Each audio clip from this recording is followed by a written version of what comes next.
Azhara did not give us the moon as a gift. She gave us the moon as a reminder that the greatest among us chose to become something that could be seen by all who had no other light. Ash Canticles, 3rd recitation, verse 12. The fires of Duskfen were never large. This was not poverty, though the lowland packs called it that, called Duskfen poor and marsh-bred, and frog-eating with the lazy cruelty of people who had never had to learn the economy of survival in soft ground. The fires were small because the wood was wet for half the year, and because Duskfen wolves had learned, in the 6 generations since their founding, that warmth did not require spectacle. A small fire, managed well, kept a family through a killing winter. A large fire announced your position in the dark. In Duskfen, you did not announce your position in the dark. Mara VETH had grown up with this principle the way she had grown up with the smell of the fens and the particular quality of fen silence, not as an instruction but as a truth about the world. Visibility was a luxury. Announcement was vanity. The work was not to be seen. The work was to be standing when others had fallen. She was standing now at the edge of the settlement's southern boundary, in the hour before the moon rose, and she was looking at the message that had arrived that afternoon with the Greathall courier's seal pressed into dark wax, and the words, "Council convening. 7th day of the Ash month," written in the formal script that the northern packs used for documents they considered important and everyone else considered performance. Beside the message, a separate note in a hand she recognized. Her alpha, Seth VETH, her mother's elder brother, the pack's uncontested leader for 19 years, written in the shorthand of a man who said what he meant and trusted the reader to understand why. You will go. You will sit in our seat. You will not be managed. 3 sentences, Seth's longest communications. She understood what was underneath them. This was not an honor. Duskfen had been given the council seat of the lowest voice, the 7th seat, the one that spoke last and was heard least, the one that had been formally established in the council's founding rights as a symbol of inclusion, and had functioned, in practice, as a symbol of condescension. Because someone in the Greathall had decided it was Duskfen's turn to be present and humiliated, and then ignored. The rotating system of the council ensured that all 7 packs participated, which sounded equitable and was not, because some packs rotated through the high seats and Duskfen always ended up at the 7th. She had been chosen because she was not Seth. Seth was 61 years old and had a knee that the Fens had won their argument with 3 winters ago, and Duskfen could not send an alpha who could be physically challenged without being able to respond. She had been chosen because she was the best fighter in the South. She had held this distinction quietly, without ceremony, since she was 23, and was now 28 and held it still.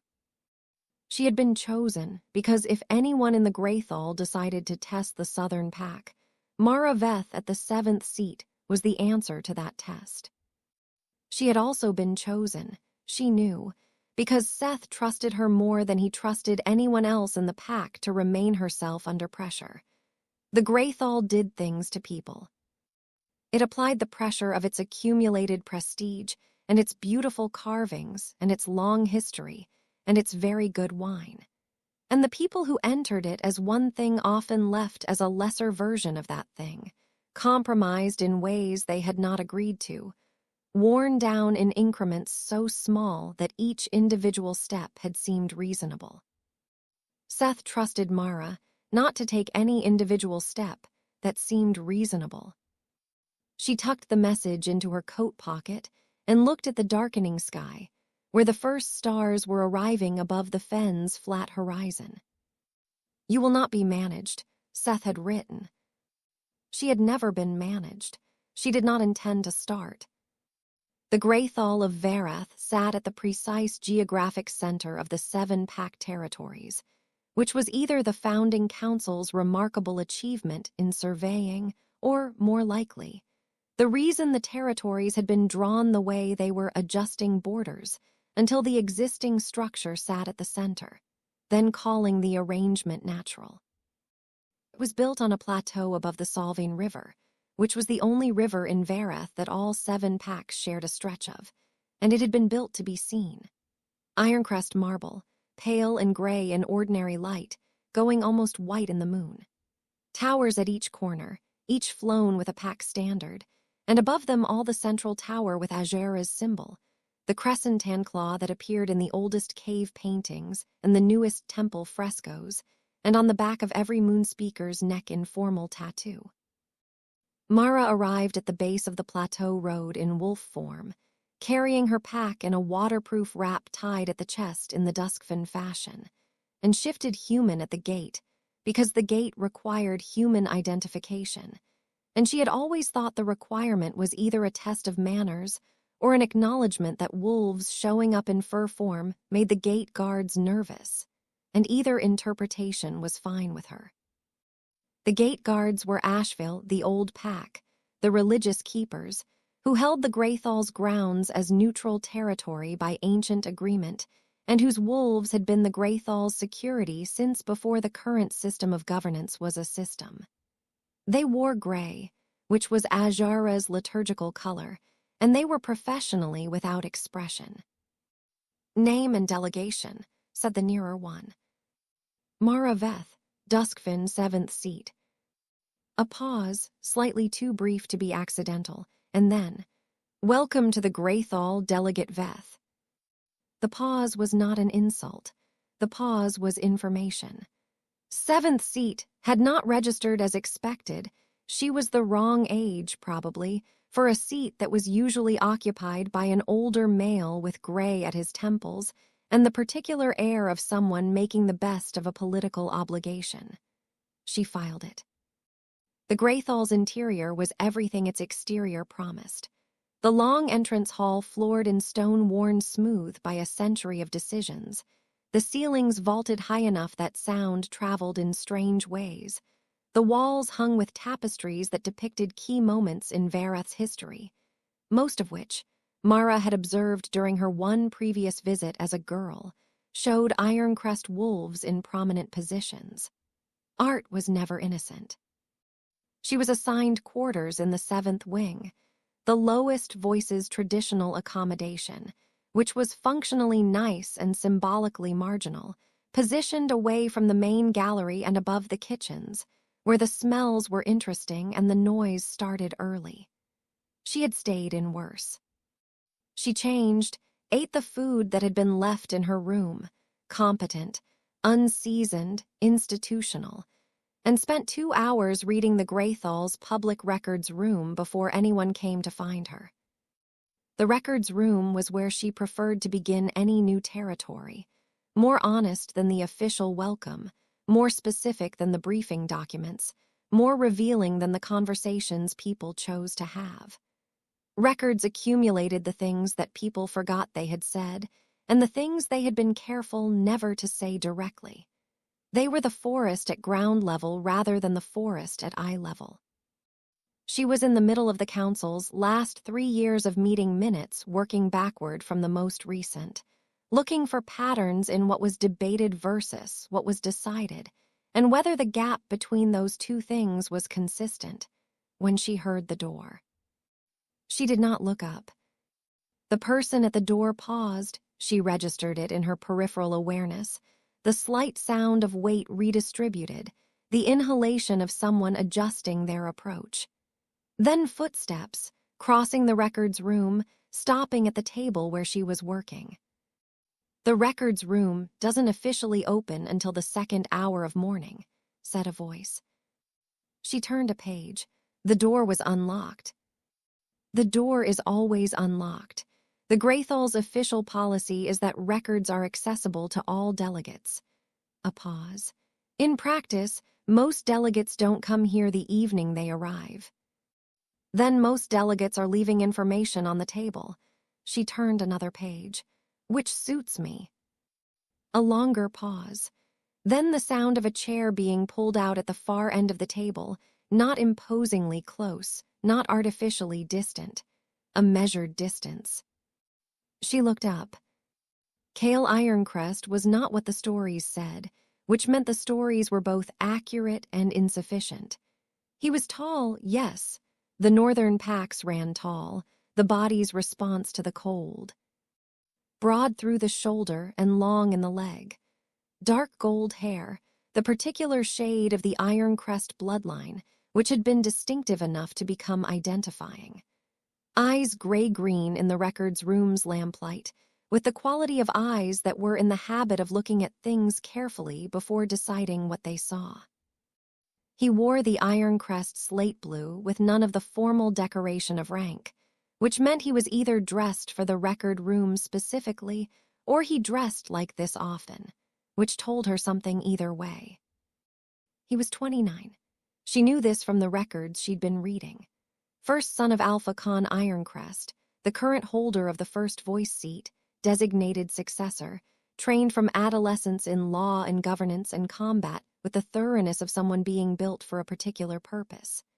There had been 3 formal challenges to his position, 2 resolved by combat, 1 by a council arbitration, and he had prevailed in all 3 without the kind of damage that left obvious marks.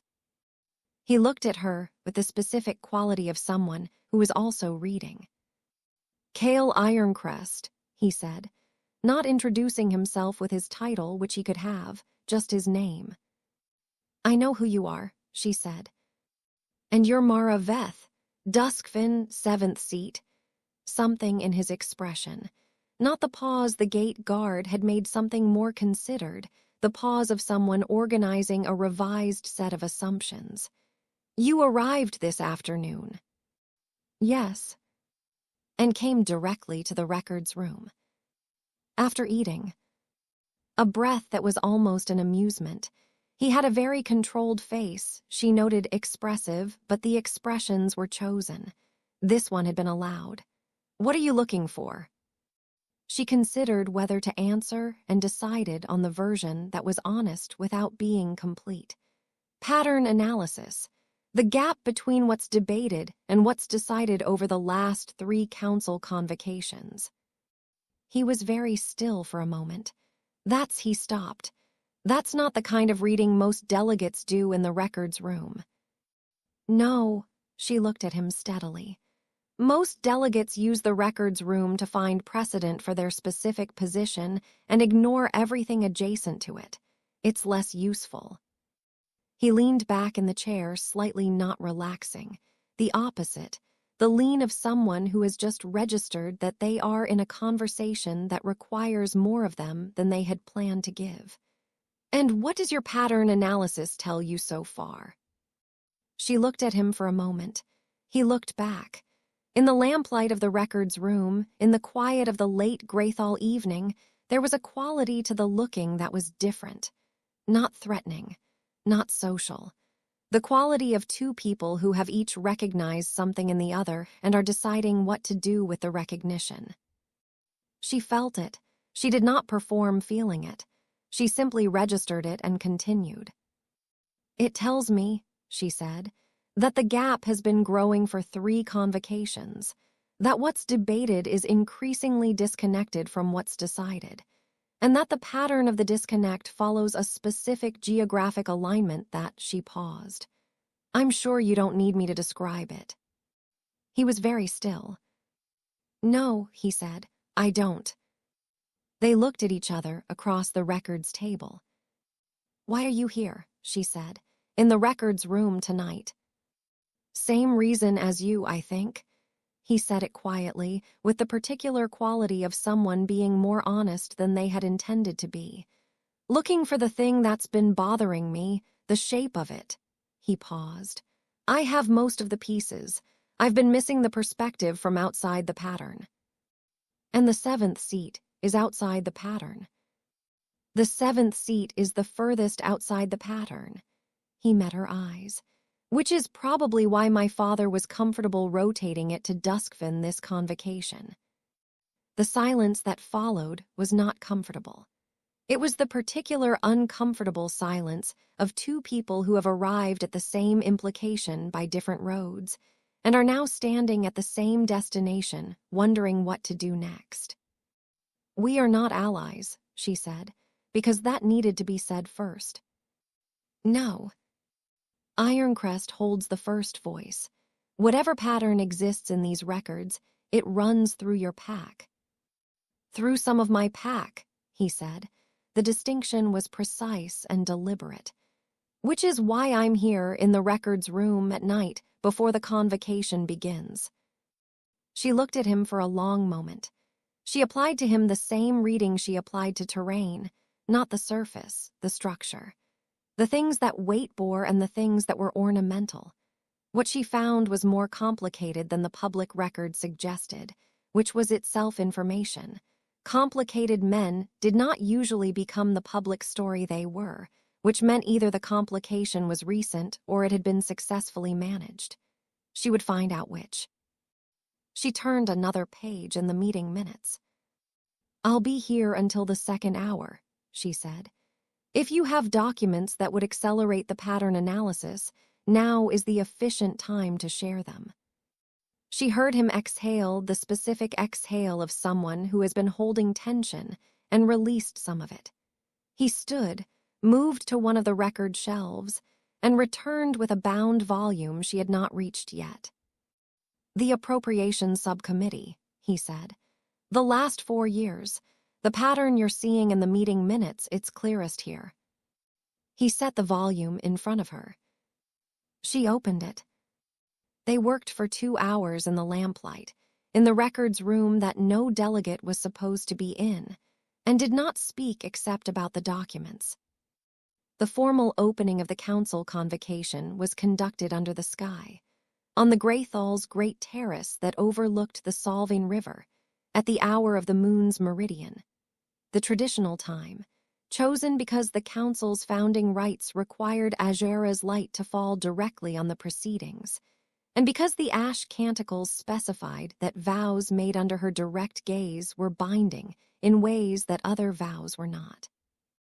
All 7 delegates assembled in the order of their seats, first voice to 7th, which was also, as everyone present understood, a hierarchy masquerading as a sequence. Mara had attended one council opening as an adolescent, accompanying an older packmate who had held the 7th seat that year, and she had stood at the back of the gallery and watched with the unsentimental attention she applied to everything and come away with 4 conclusions. 1. The ceremony was genuinely beautiful, and the beauty was doing work. 2. The Asheville Moon speakers who conducted the rites did so with a commitment that was not performance.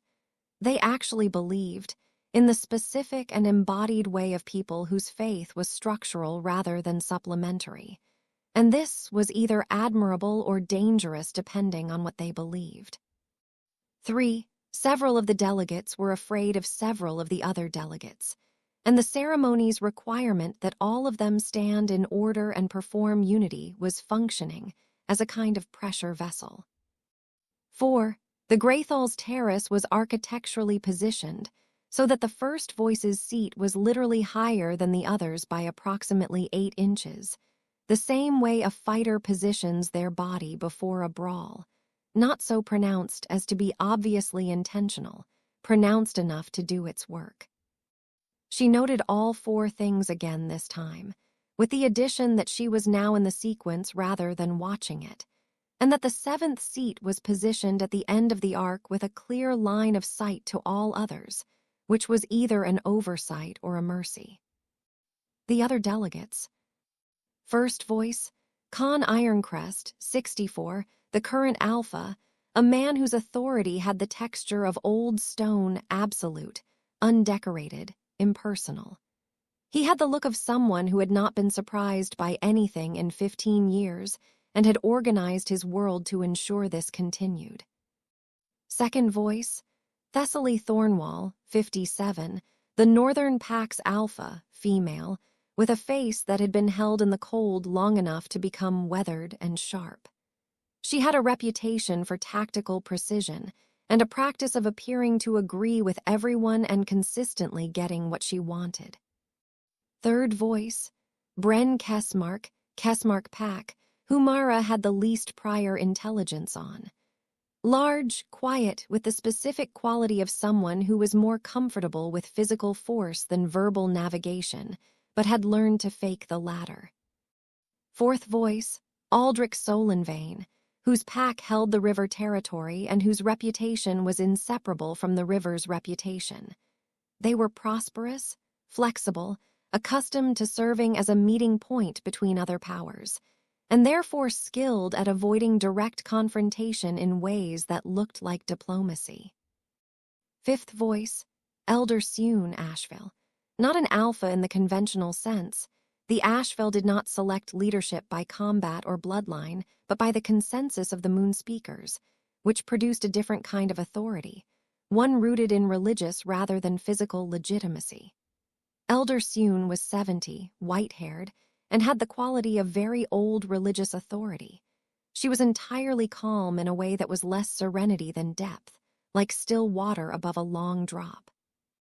Sixth voice, Var Stonefen, the Eastern Pack, whose territory bordered both Ironcrest and Thornwall, and whose delegate today was not Var himself, who Mara had met once and found to be a man of substantial appetite and limited patience for anything that required sitting still.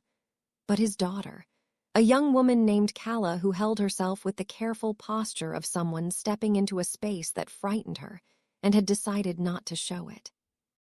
And at the end of the arc, in the 7th seat, raised 8 inches lower than the first, Mara VETH of Duskfen.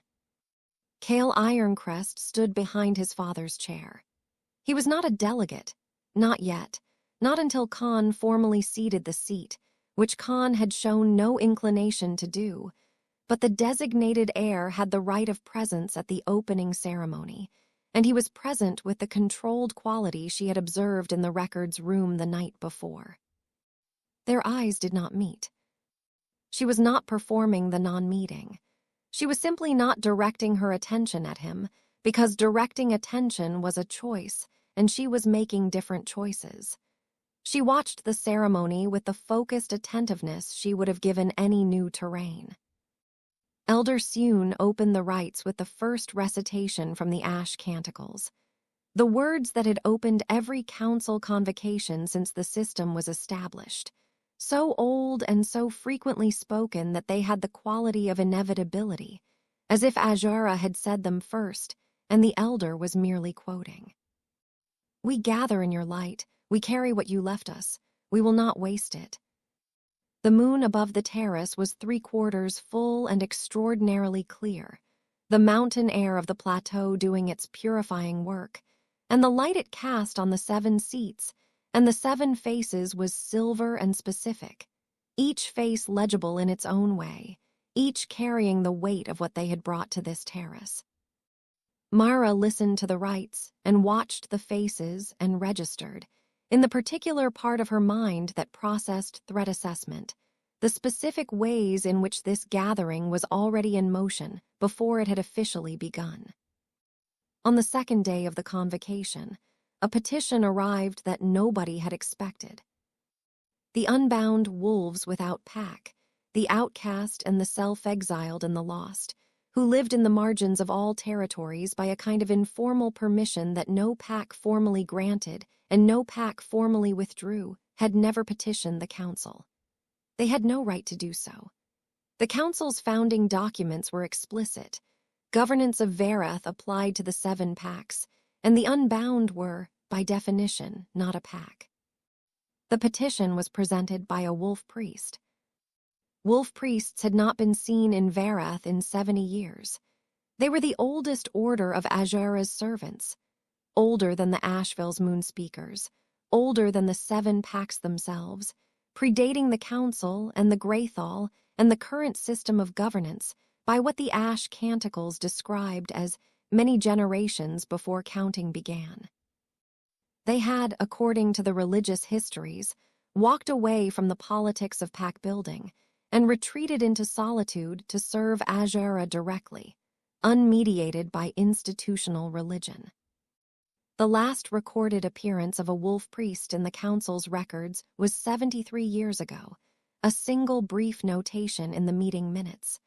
A wanderer claiming ancient priestly authority presented a warning regarding the Thornwall expansion into the high passes.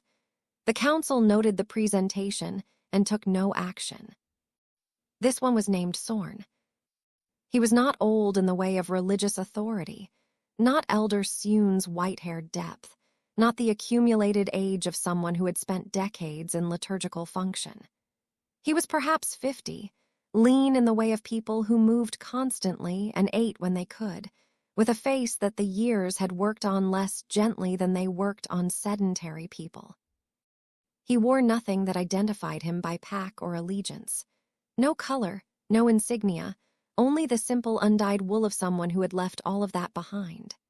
On his right forearm, visible below the rolled sleeve, the ancient tattoo of the wolf priesthood, a crescent moon being consumed by a wolf's jaw, which the oldest canticle commentary described as Azhara in the moment of her transformation, not dying but choosing, not being consumed but becoming. He was brought to the council chamber by 2 Asheville guards who had the particular quality of people who did not know exactly what they were carrying and were unhappy about it. Elder Sioun stood when he entered. This was not a requirement of ceremony. It was, Mara noted, an instinctive act, the body moving before the mind had decided, the way the body moves when it recognizes something the mind has not yet categorized. "Wolf priest," Elder Sioun said. Her voice was very steady. "Moon speaker," said Sorn. He did not bow. He stood with the easy, upright quality of someone for whom the room's hierarchy had no purchase, not from arrogance but from genuine indifference. A man who had left the structures behind so completely that encountering them again was like seeing childhood furniture in a house you no longer lived in. Familiar. Smaller than remembered. "The council does not receive petitions from the unbound," Con Ironcrest said. His voice had the flat authority of a man stating a settled fact. "I do not come as unbound," Sorn said. "I come as a servant of Azhara, under the authority that predates the council, the Greathall, and the 7-pack system." He looked at each face in the arc of the 7 seats with the deliberate attention of someone who had come prepared for this room and intended to use his time. "I come with a warning, as my order has come twice before in the recorded history of this council, and once before in the history that this council's records do not contain." He paused. "The goddess does not send her servants to you for the pleasure of being ignored." The silence in the chamber was the silence of several powerful people, deciding simultaneously how to respond to something they had not anticipated. Mara watched from the 7th seat. She watched Con Ironcrest's jaw tighten. She watched Elder Sioun lower herself slowly back into her chair with the expression of someone who had known something was coming and was managing the specific feeling of seeing it arrive.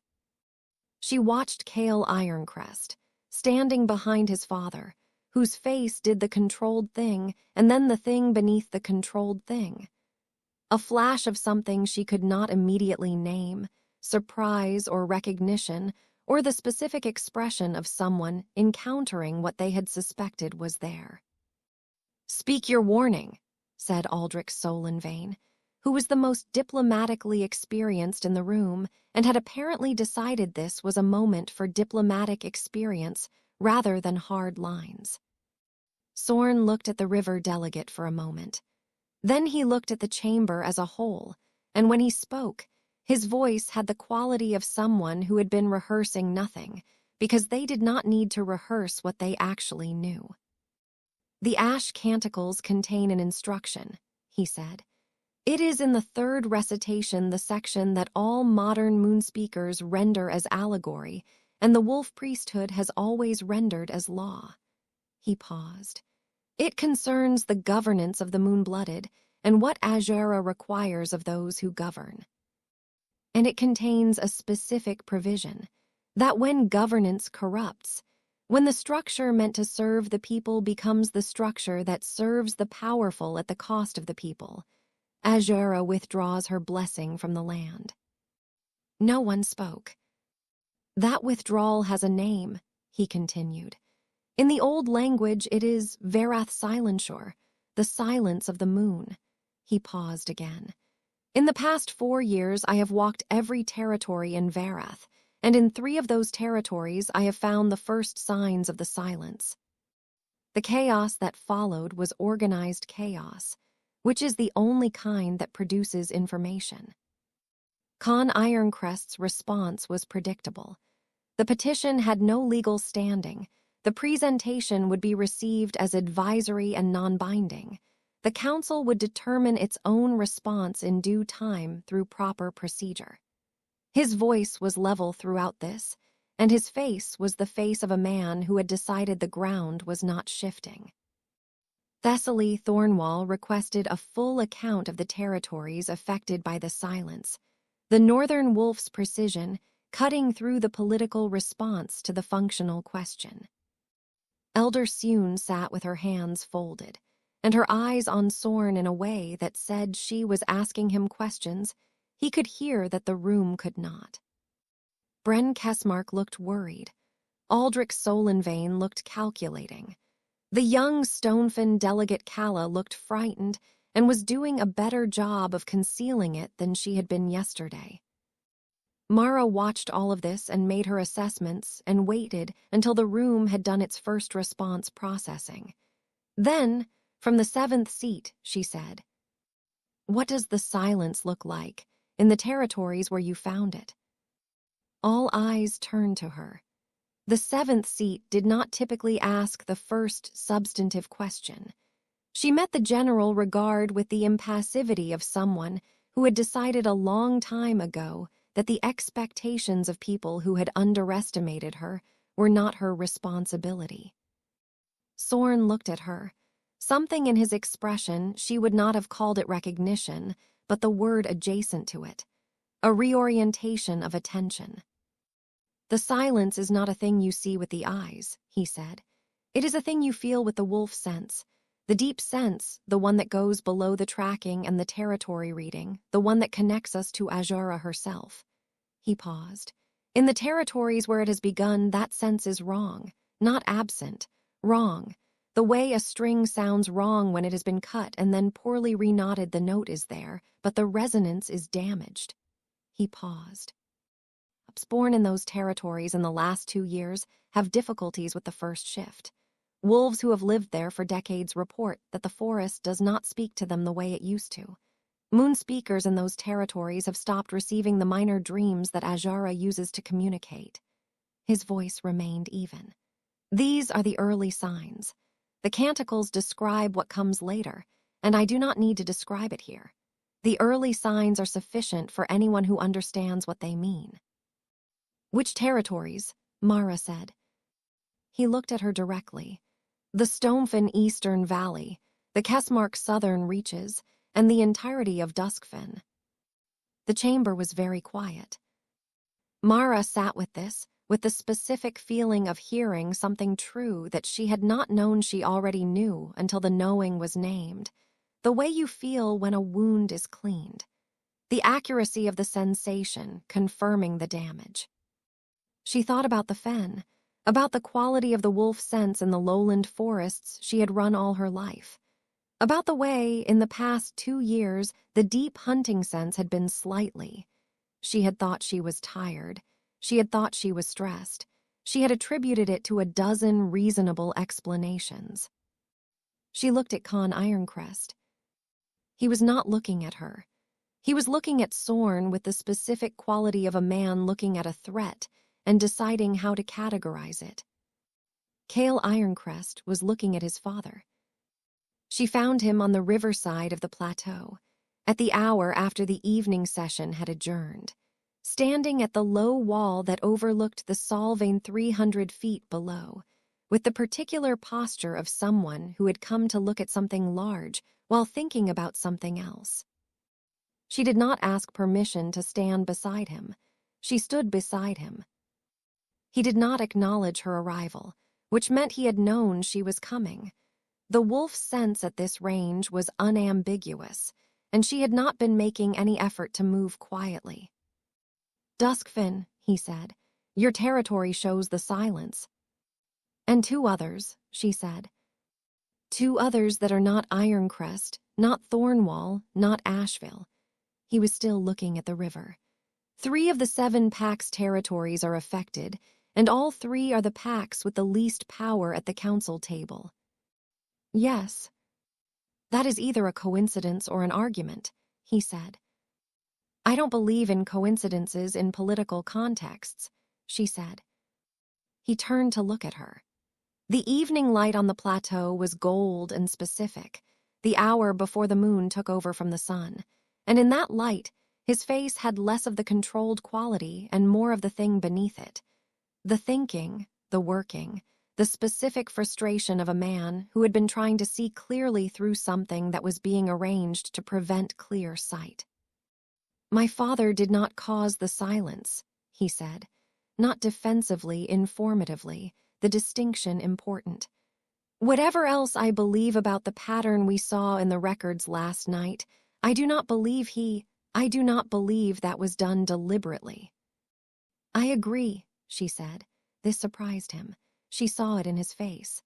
"Whatever the pattern in the appropriations records is, whoever benefits from the governance structure as it currently operates, the silence is not a product of human policy. It is a product of Azhara's response to that policy." She paused. "Which is a different problem. Human problems can be addressed by changing human decisions. Religious consequences require understanding what decision needs to change." He turned back to the river. "Sorn," he said. "Yes." "He knows more than he said in the chamber." "He knows considerably more than he said in the chamber. He said what would establish the stakes. He has not yet said what he knows about the cause or the remedy." She paused. "The third presentation at the council, 73 years ago, the one in the meeting minutes. I looked it up this morning in the full record rather than just the summary." "So did I," he said. They looked at each other. "The appropriations pattern," she said. "Yes," he said. The appropriations records she had read with him the night before had shown a consistent pattern over 4 years. The redistribution of Greathall resources, the shared infrastructure, budget that the founding documents specified was to be allocated based on territory need, had been shifting in a specific direction. Not dramatically, not in a way that any single convocation's review would flag. Incrementally. The kind of adjustment that was individually reasonable and collectively transformative. The territories gaining were Ironcrest and its closest allies. The territories losing were Stonefin's eastern valley, Kessmark's southern reaches, and Duskfen. "The current appropriation system is not the cause of the silence," Mara said, "but it is evidence of the condition that is causing it. The governance of Varath has been reorganizing itself toward consolidation, toward power concentrating at the top of the structure, and that concentration," she paused. "The canticles say Azhara became the moon so that all who had no other light could find their way. The governance structure of Varath has been making decisions that leave some packs with less light." She paused. "The silence is the goddess's response to that." The river below them was silver in the fatting day. A heron worked the shallows at the near bank, completely occupied with its small and specific purpose. "If that interpretation is correct," he said carefully, "then the remedy is a restructuring of how this council operates, a redistribution of not just resources but voice, authority." "Yes. That is not something my father will accept easily." "No. Or the second voice, or most of the third." He paused. "The people who would need to change are the people who benefit from the current structure and are therefore least motivated to see it as a structure rather than a natural order." "That," she said, "is the nature of this kind of problem." He looked at her. She looked back. The golden evening light was giving way to the first blue of dusk. "You have nothing to gain from working with me on this," he said. "The 7th seat has no leverage. If I go to my father with the analysis, Duskfen gets nothing from the conversation." Duskfen gets the silence addressed, she said, which is what Duskfen needs. And if addressing it requires the first voice to cede power to the lower seats. Then I will fight for that, she said, with whatever tools are available from the 7th position. She paused. I am very good at fighting with limited tools. He looked at her for a long moment. In the failing light, his face was fully readable for the first time since the records room, the controlled quality entirely absent, and what she saw was someone who had been living with the weight of a complicated truth for long enough that being able to share it was, itself, a kind of relief. I have been trying to understand the appropriations shift for 2 years, he said. My father's advisors say it is a natural correction for historical imbalances. I have not been able to convince myself that they're right, but I also, he stopped. I have not been able to construct a complete argument against them without the perspective from outside the pattern. The 7th seat, she said. Yes, he paused. I didn't know they were sending someone who would read the records. What did you think they were sending? He made a sound that was almost a laugh, genuine, quickly contained. Someone who would sit in the 7th seat and look decorative and go home. She held his gaze. That is a persistent misunderstanding about Duskfen. I'm beginning to see that. He straightened from the wall. Tomorrow, the formal sessions begin. The Wolf Priest's petition will be the first agenda item by Elder Sioun's insistence. My father will try to manage it into irrelevance. He won't be able to, she said. Sorn knows too much and Elder Sioun believes him. No, he won't be able to. He looked at the first stars appearing above the plateau's eastern edge. What I need, he paused. What the situation needs is someone who can present the appropriations analysis in the chamber without it being managed as an Ironcrest internal issue. The 7th seat can raise a challenge to the appropriations record that the 1st seat cannot dismiss as political maneuvering without revealing that it is in fact political maneuvering. She thought about Seth's note, "You will not be managed." The management was supposed to be flowing the other direction. She was aware of this. She considered whether what Kale was describing was management. It was not, she decided. It was tactical alignment. She had her own reasons for wanting the challenge raised. He had his own reasons for wanting the challenge raised. The convergence of reasons was genuine, not manufactured. That was different from management. I'll need the full appropriations analysis, she said, and the connection to the silence testimony, and I'll need to know who on the council can be moved. Solanvain, possibly. He is pragmatic enough to recognize which direction the current is moving. He paused. Calla Stonefen, her father is not present, and she came without a fully developed position. If she understands that her territory's silence is connected to the appropriations pattern, she may be persuadable. Not Kesmark. Kesmark will follow whoever seems most likely to win. That makes him the last rather than the first move. He paused. Elder Sioun needs no persuasion. She has been watching this for longer than any of us.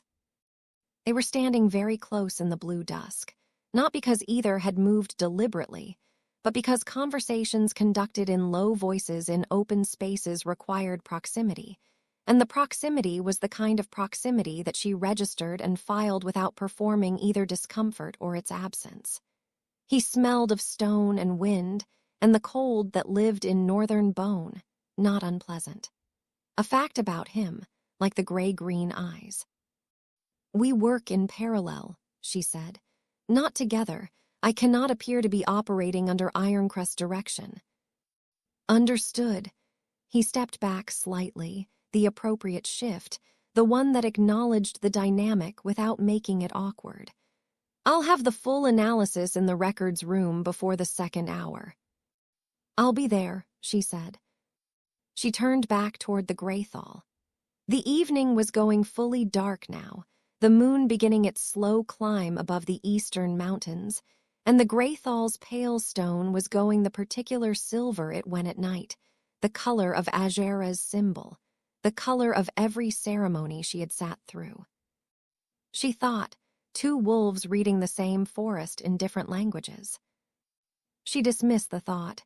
It was not useful. The formal session opened with a speed that suggested prior coordination. Elder Sune raised the wolf priest's petition before Con Ironcrest had finished the opening procedural statement, invoking the Asheville's right of voce prima, the ancient provision that allowed the religious authority to interrupt secular procedure on matters of divine significance. Con Ironcrest absorbed the interruption with the stillness of a man who had expected it and had prepared his response. What he had not expected was Mara. She let the first voice respond first, let him make his argument about procedure and legal standing and the non-binding nature of the wolf priest's appearance, and she listened with the focused patience of someone assembling an argument while another person was making theirs. He was good. The argument was clean and procedurally unassailable. The petition had no legal standing. The council could choose to hear it as advisory. Its religious dimensions were properly the province of the Asheville and not of the council's governance structure. When he finished, there was the brief silence of a table that was deciding how to respond to something that had been said definitively. Mara said, "The first voice's procedural argument is correct. The petition has no legal standing and the council is not required to act on it." She paused.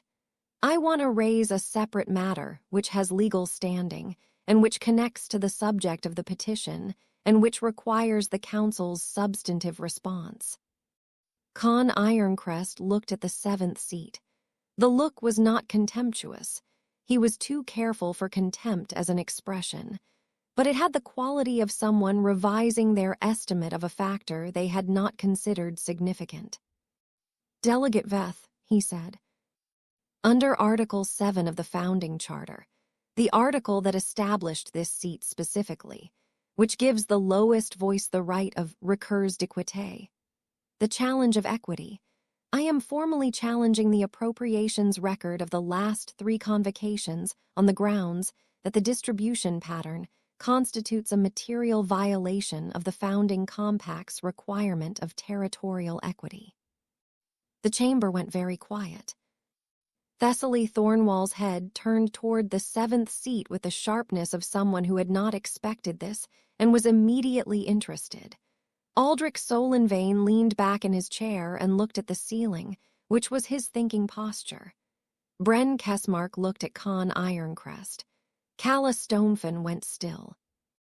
Elder Sune folded her hands. "A recurs d'equité requires documented evidence and the support of at least one other delegate," Con said. His voice had not changed. "Do you have both?" "I have 3 years of appropriations records cross-referenced with the Founding Charter's equity provisions, which I will present in full." She paused. "And yes, first voice, I have the second." She looked at the second seat. Thessaly Thornwall, who had said nothing to her in their 2 days at the Greathall, who had regarded her from the second seat with the assessing quality that characterized everything Thornwall's alpha, did Thessaly looked at the first seat and said, "Thornwall seconds the challenge." Con Ironcrest's face did not change, but the stillness of it changed quality, became the stillness of a man who had underestimated the number of variables in motion. Cale, standing behind his father's chair, had his eyes on the table in front of him. His face was entirely controlled. She would find out later, in the records room. They had developed a habit of using the records room as their exchange point, the neutral ground of it being functionally useful. That Thessaly had been watching the appropriations pattern for 2 years, and had been waiting for someone with both the legal standing and the political independence to raise the challenge formally. The 7th seat, the recurs d'equité, right, the delegate from the most affected low-prestige pack. She had been waiting for exactly this combination. And when Mara arrived and Kale had appeared at the records room 2 hours after her arrival, Thessaly had drawn her own conclusions and made herself available. The Northern Pax Alpha had played a very long, very patient game. Mara found she respected this considerably. Sorn, the wolf priest, did not leave after his petition was received.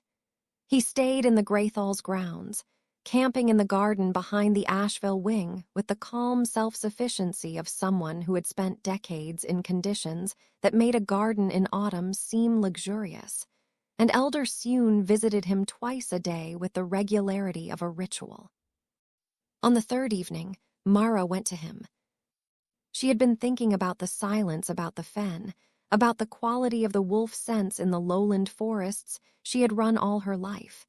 She had been thinking about what Sorn had said. The early signs are sufficient for anyone who understands what they mean. She understood the political implications. She needed to understand the theological ones. She found him at a small fire, Duskfen-sized, Duskfen quality. Managed and specific, and giving off more warmth than its visible size suggested. And he looked up when she approached with the same reorientation of attention she had seen in the chamber. "The Duskfen delegate," he said. "You know who I am," she said. "I knew of you before you came to the Greathall." He gestured at the ground beside the fire. She sat without ceremony. "Your pack has been feeling the early silence for 2 years. In a territory with strong wolf sense traditions, the symptoms would be noticeable before the less attentive packs recognized them." "Tell me about the silence," she said. "Not the political version you gave the council, the actual version." He looked at her for a moment. Most people who ask that question are looking for the version that confirms what they already believe. "I'm looking for the version that's accurate," she said. "What I already believe will survive the encounter with accuracy or it won't, and if it won't, I'd rather know that." Something shifted in his face, a decision made. He picked up a stick and turned it in the fire, considering. "The Ash Canticles," he said. "In their current form, the version used by the Moon Speakers, the version taught in the Asheville's formal training, contain an important omission. The third recitation, as I mentioned, but the omission is not only there. It is throughout the liturgical text." He paused. "The original canticles of which the wolf priesthood maintains copies that predate the Asheville's editorial revisions make explicit something the current versions treat as metaphor." "Which is?" "Azhara did not give us the moon as a symbol of her presence," he said. "She gave us the moon as a mechanism, an active connection between the goddess and the moon-blooded. Not a reminder that she is watching, but a channel through which she acts, through which she provides the wolf sense, the deep instinct, the ability to shift form, the pack bond, the long lives." He paused. "The silence is not the withdrawal of her approval. It is the interruption of that channel." "How is it interrupted?" "The channel requires a specific condition to function. The canticles describe it as the accord between the high and the low, between those who have power and those who are governed by it. Not equality, exactly. The canticles are clear that hierarchy among the moon-blooded is natural, is part of Azhara's design. But the hierarchy must be in service of the whole. The moment it becomes self-serving, the moment the structure exists to perpetuate the advantage of those at its top, rather than to protect and sustain the whole pack, the channel is compromised. And the Greathall governance has been, for 4 years, increasingly self-serving in exactly that sense," he said. "Not maliciously, in most cases. This is the nature of power. It organizes itself toward its own preservation without requiring conscious intent from the people at its center. The individuals involved may be perfectly well-meaning. The system produces the outcome regardless of individual intent." She sat with this. The fire was small and warm, and the night was cold enough to make the warmth worthwhile. "What does the remedy look like?" she said. The original canticles describe a specific rite, he said, called the reclamation of the accord. It requires, he paused. It requires a demonstration of genuine structural change in the governance, not a statement of intent, an actual, documented, binding change to how the council operates, enacted before the full moon, witnessed by a wolf priest and by all 7 delegates. He paused again. And it requires blood. Whose blood? The blood of the highest and the lowest voice, given willingly, mixed together, offered to Azhara at her altar in the Greathall's temple. He met her eyes. Which is why Azhara sent me to this convocation rather than to a simpler one. The structural change requires political will. The political will requires the threat of the silence to make it urgent. And the right requires the right people in the right seats at the right time. She thought about Khan Ironcrest, about the stillness of his face in the chamber, about Kale, behind his father's chair, with the controlled expression and the thing that lived beneath it. Khan Ironcrest will not participate in a rite that requires him to publicly acknowledge that his governance has caused harm, she said. No, Sorn agreed. Which means, the rite requires the current holder of the first voice, yes. He looked at her steadily. Or his successor, if the first voice changes hands before the full moon. The full moon was 8 days away. She told Kale that night in the records room. Told him everything. The original canticles, the mechanism of the silence, the reclamation rite and its requirements. He listened with the full quality of his attention, which was, she had come to understand, how he listened when something mattered. The easy quality entirely absent, everything focused, the gray-green eyes with nothing performance in them. When she finished, the records room was very quiet. The rite requires the first voice, he said. Yes. Which is my father. Currently. He looked at her. You understand what you're describing.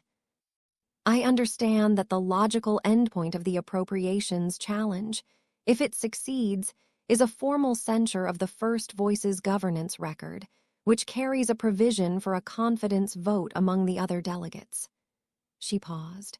Which could result in a formal demand for succession, and the Ironcrest succession. Is me, he said. Yes. He stood and moved to the window that overlooked the Greathall's inner courtyard, where the stone flags were silver in the early moonlight.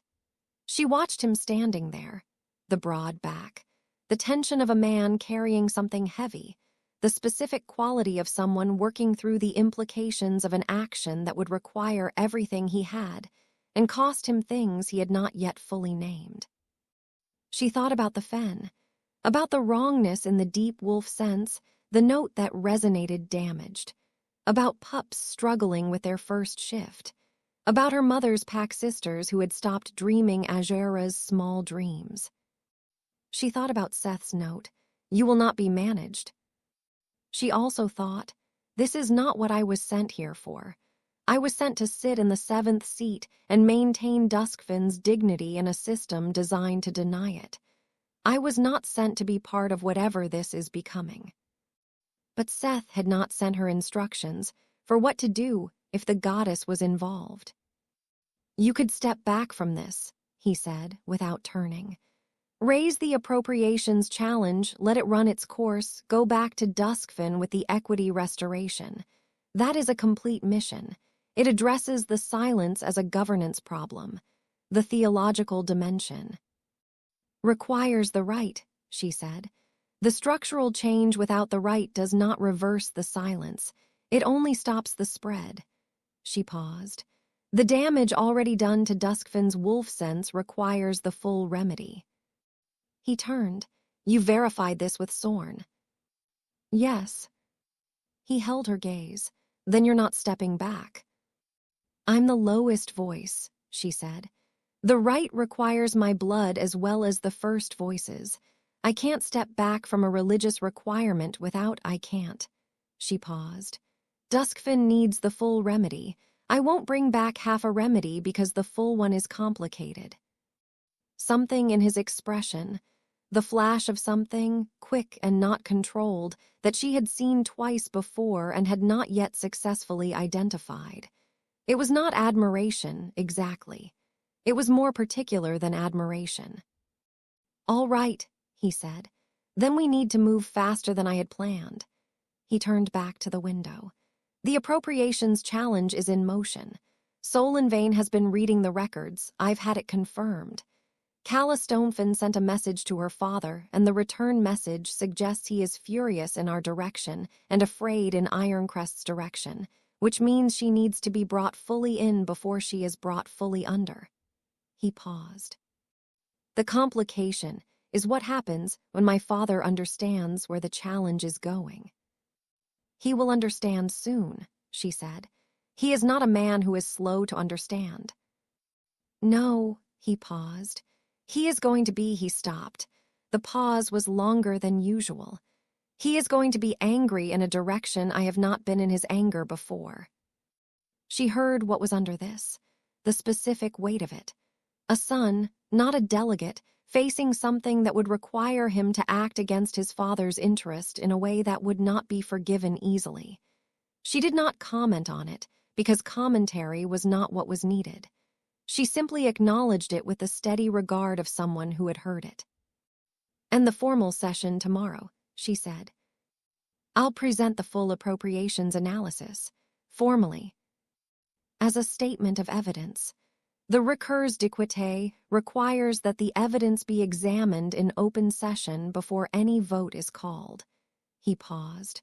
"Once the evidence is in the open record, it cannot be withdrawn.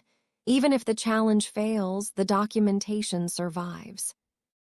"Documentation is not enough," she said. "No, but it is the foundation everything else requires." He turned fully to face her. "There are 3 days before the full moon. The challenge, the confidence vote, the succession, and the right, all of that in 3 days." She thought about the 8-inch elevation of the first seat above the 7th, about the tapestries that showed Ironcrest wolves in positions of prominence, about the way Con Ironcrest had looked at the 7th seat when she raised the challenge, not with contempt, but with the specific quality of someone revising a variable they had not considered significant. She thought about the fen. 3 days, she said. "Are you afraid?" he asked. The question arrived differently from how she expected it, not as a challenge or an assessment, as a genuine question with the specific quality of someone who was asking because the answer mattered to them in a way that was more than tactical. She looked at him in the lamplight of the records room. "Of the politics," she said. "No, I am extremely well suited to this kind of fight." She paused. "Of the right and what the silence means, and whether the goddess cares about the specifics of how the accord is restored or only the fact of it, yes. That frightens me." She paused again. "I am not in the habit of having fears I can't manage by fighting. This is one of those." He nodded. He held her gaze with the quality that she had been carefully not examining for 3 days and was finding increasingly difficult not to examine. "That is honest," he said. "I don't have a different mode," she said. He almost smiled. The almost smile she had noticed was more revealing than a full smile would have been, because he hadn't chosen it. "I know," he said. "It is." He stopped. She waited. "It makes you the most useful person in this building," he said, and turned back to the documents, and the moment, whatever it had been, was filed and left where she filed things she was not ready to examine. She pulled up her chair. They worked until the 3rd hour of the morning. The moon-blooded were not made to be simple. We were made from the sacrifice of a goddess who understood. That complexity is the price of being capable of love. A simple creature cannot love. It can only follow. Azhara wanted more from us than following. Sorn, wolf priest, spoken to the Greathall Council. year of the third frost moon. Con Ironcrest came to his son's room before the dawn of the fourth day, which meant he had been awake all night, or the part of the night after he had received the documents that Kale had filed with the council secretary, the formal evidence package supporting the recurs d'equité, comprehensive and unambiguous, and building the argument with the structural inevitability of something built to last. Mara was not present, obviously. She was in her own room in the 7th wing, in the room above the kitchens, awake in the early dark and listening to the Greathall breathe around her with the attention of someone who was tracking the building the way she would track a forest, reading the sounds of it, the quality of the silence between them, what was moving and in what direction. She knew from Kale's account the next morning, told in the shorthand of a man reporting information rather than the longhand of a man processing a difficult personal experience, which was his mode for everything difficult. She was learning what the conversation had contained. Con had entered without knocking, had stood in the center of the room with the specific quality of a man who had organized himself in the corridor before opening the door and was maintaining that organization by force of will, had said, in the voice he used for things that were settled, "You understand what you are doing." Kale had said, "Yes." "You are undermining this family's position in a forum where that position has been built over 4 generations. You are providing weapons to every pack that has wanted to see Ironcrest diminished. You are going to be remembered as the Ironcrest who broke Ironcrest." "The appropriations record is accurate," Kale had said. "I didn't construct it, it constructed itself." "Everything I have built," Con had said, "was built for you. The position, the alliances, the influence, all of it was designed to pass to you intact, and you are taking an axe to it." "You built something I can't defend," Kale had said. "Not because it's wrong in every piece, but because the shape it made is wrong. I've been trying to see it differently for 2 years, and I can't." The silence that had followed, Kale reported, was long enough to be its own conversation. Then Con had left. Kale had stood in the center of his room and looked at the space his father had occupied and felt the specific weight of a thing that was done and could not be undone. And then, this was the part he reported with the most control, the part where the control was itself the content. He had gone to his desk and continued working on the presentation for the morning session. Mara listened to this in the records room and registered every layer of it. She had known this conversation would happen. She had not known what shape it would take. The shape it had taken told her more about Kale Ironcrest than 3 days in the records room had told her. "Are you all right?" she said, not the tactical question, the direct one. He looked at her. The controlled quality was present and also clearly requiring more effort than it usually required. "That's an interesting question from someone who doesn't ask personal questions." "I'm asking it." A pause, something settled in his face, not the control relaxing but the control acknowledging, which was different. "I am not all right and I will be," he said, "in that order." She nodded. "The session starts in 2 hours. "I know." He pulled the documents toward him. "Tell me what you're seeing in the delegates, where Soul in Vein is this morning." She told him. They worked.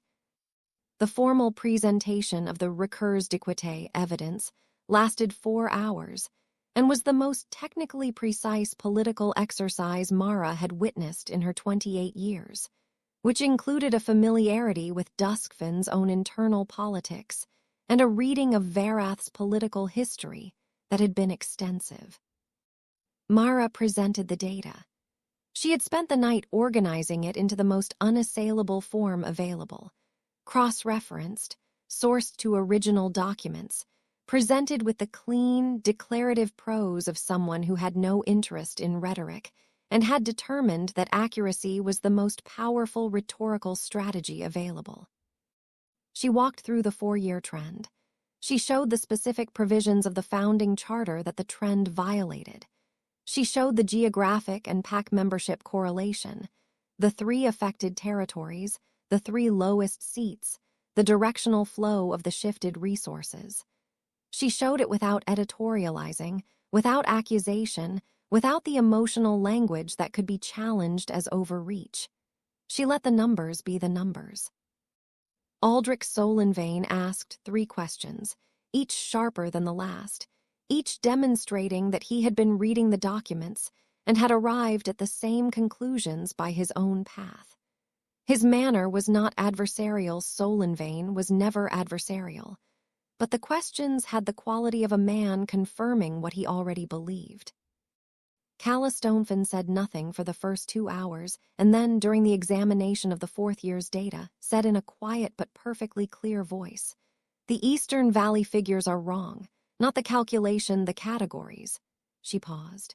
Every head in the chamber turned toward her. She looked at the document. The Eastern Valley infrastructure allocation was reclassified in Year 3, from territorial maintenance, which falls under the equity provisions, to discretionary development. That reclassification is what allowed it to be reduced without triggering the charter provision. She paused. The reclassification required only a subcommittee vote. It never came to the full council. The silence that followed was the silence of a stone dropped into still water, the moment before the rings spread. "The subcommittee that voted for the reclassification," Mara said, very evenly, "is documented in the record. I will note the membership for the chamber's benefit." She had the document. She read the names. Con Ironcrest was on the subcommittee. So were 3 of his primary allies. Con's face remained exactly as it had been for 4 hours. But in the gallery behind his chair, Cale's hands resting on the carved back of the empty formal seat went still in a specific way that she registered from the 7th seat's sightline. Thessaly Thornwall said, in the quiet, unhurried way she said everything, "I call for a full review of the subcommittee record under Article 12. Aldrich Solenvane seconded without pause. Bren Kessmark, reading the room with his particular instinct for momentum, said, "Kessmark concurs." Con Ironcrest called a recess. The recess was officially 2 hours. It lasted 90 minutes. Mara spent 40 of those minutes with Sorn in the garden, confirming the theological timeline. The full moon was 5 days away, which was more time than she had thought, but the rite required 3 days of preparation, and the structural change had to be documented and witnessed before the rite could begin. The sequence was tight. She spent 30 minutes with Thessaly Thornwall in the Northern Delegates' room, which was a more personal meeting than she had anticipated, and told her considerably more about the shape of the table's politics than the formal sessions had. "You've been watching the appropriations shift for 2 years, Mara said. Why wait for this convocation to move? Because the legal mechanism requires the 7th seat, Thessaly said. She had removed the formal outer coat of the convocation, was sitting in the direct way of someone who had decided to skip the preliminary. The recurs d'équité can only be filed by the lowest present voice. Thornwall is second. If I filed it, it would look like territorial rivalry between the top seats. It would be framed as Thornwall challenging Ironcrest, which is a story that's been told before and which most of the table would default to managing rather than taking seriously. She paused. The lowest voice challenging the first has a different political weight. It reads as systemic rather than bilateral. And you needed someone in the 7th seat who would actually do it, Mara said. I needed someone who would do it and couldn't be managed into not doing it after they arrived here. Thessaly's eyes were sharp and direct. I told Seth VETH 6 months ago, when the rotation came to Duskfen, that he should send someone with both the legal knowledge and the stubbornness to run a challenge that would be opposed by every pressure the Greathall could apply. She paused. He sent you. He didn't tell me any of this. No, he wouldn't. He knows you better than to tell you what the plan is before you get here. She held Mara's gaze. If he'd said, Thessaly needs you to raise this challenge, you'd have spent the first 2 days testing whether the challenge was actually the right strategy or whether you were being used. Mara looked at her. Which, Thessaly continued, you did anyway because that's who you are. She almost smiled. Which is why you're the right person for it. Mara sat with the specific feeling of being read accurately by someone she had not given permission to read her. The succession, she said, you want it. Thornwall has wanted the first voice for a generation, Thessaly said. The honesty was its own kind of power, no pretense, no diplomatic wrapping. But not this way, not by tearing the current holder down. That produces a weak first voice, surrounded by the wreckage of what they did to get the seat. She paused. What Varath needs is a succession that is clean. That is documented as a response to a legitimate governance failure, that carries the full weight of the Council's agreement, that begins with the structural changes already in place. She paused again. What Varath needs is Cale Ironcrest in the first voice seat with the old structure already dismantled, so he has nothing left to defend. Mara looked at the Northern Alpha. You're not trying to take the seat. I'm trying to build something that lasts longer than the current holder, Thessaly said. I am 60 years old and I have built a great deal. The thing I would most like to add to what I've built is a governance system that actually serves all 7 packs. She paused. The second voice has limited ability to accomplish that alone. Her eyes held a quality that was not quite a question. The 7th seat, on the other hand, once the structural changes are in effect, becomes significantly more powerful than it currently is.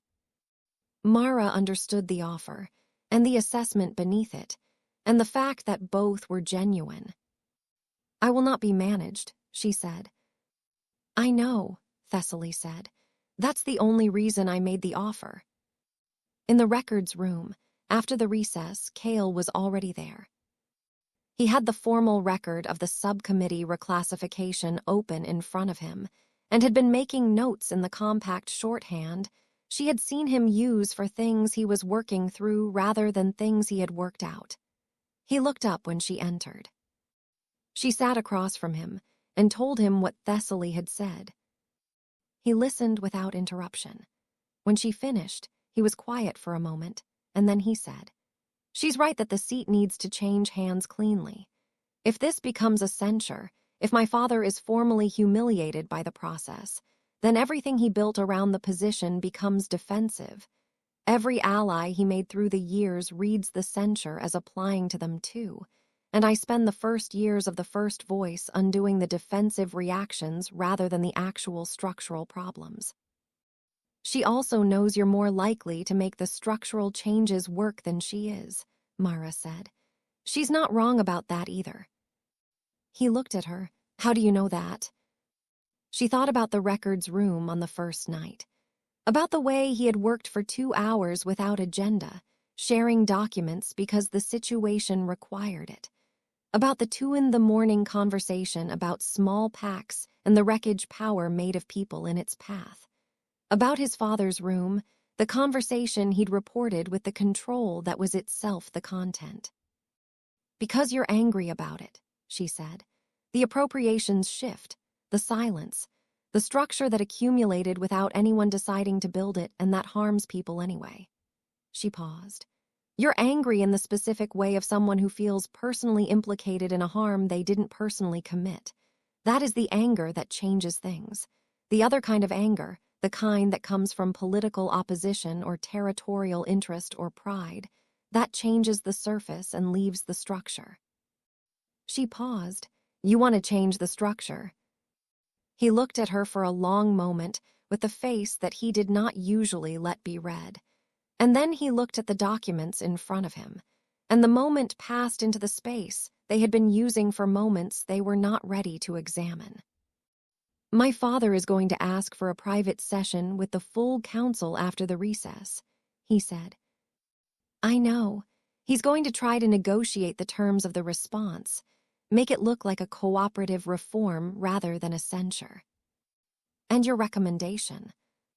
She thought about the right and the 5 days and the specific requirement of the reclamation of the accord. Let him try, she said.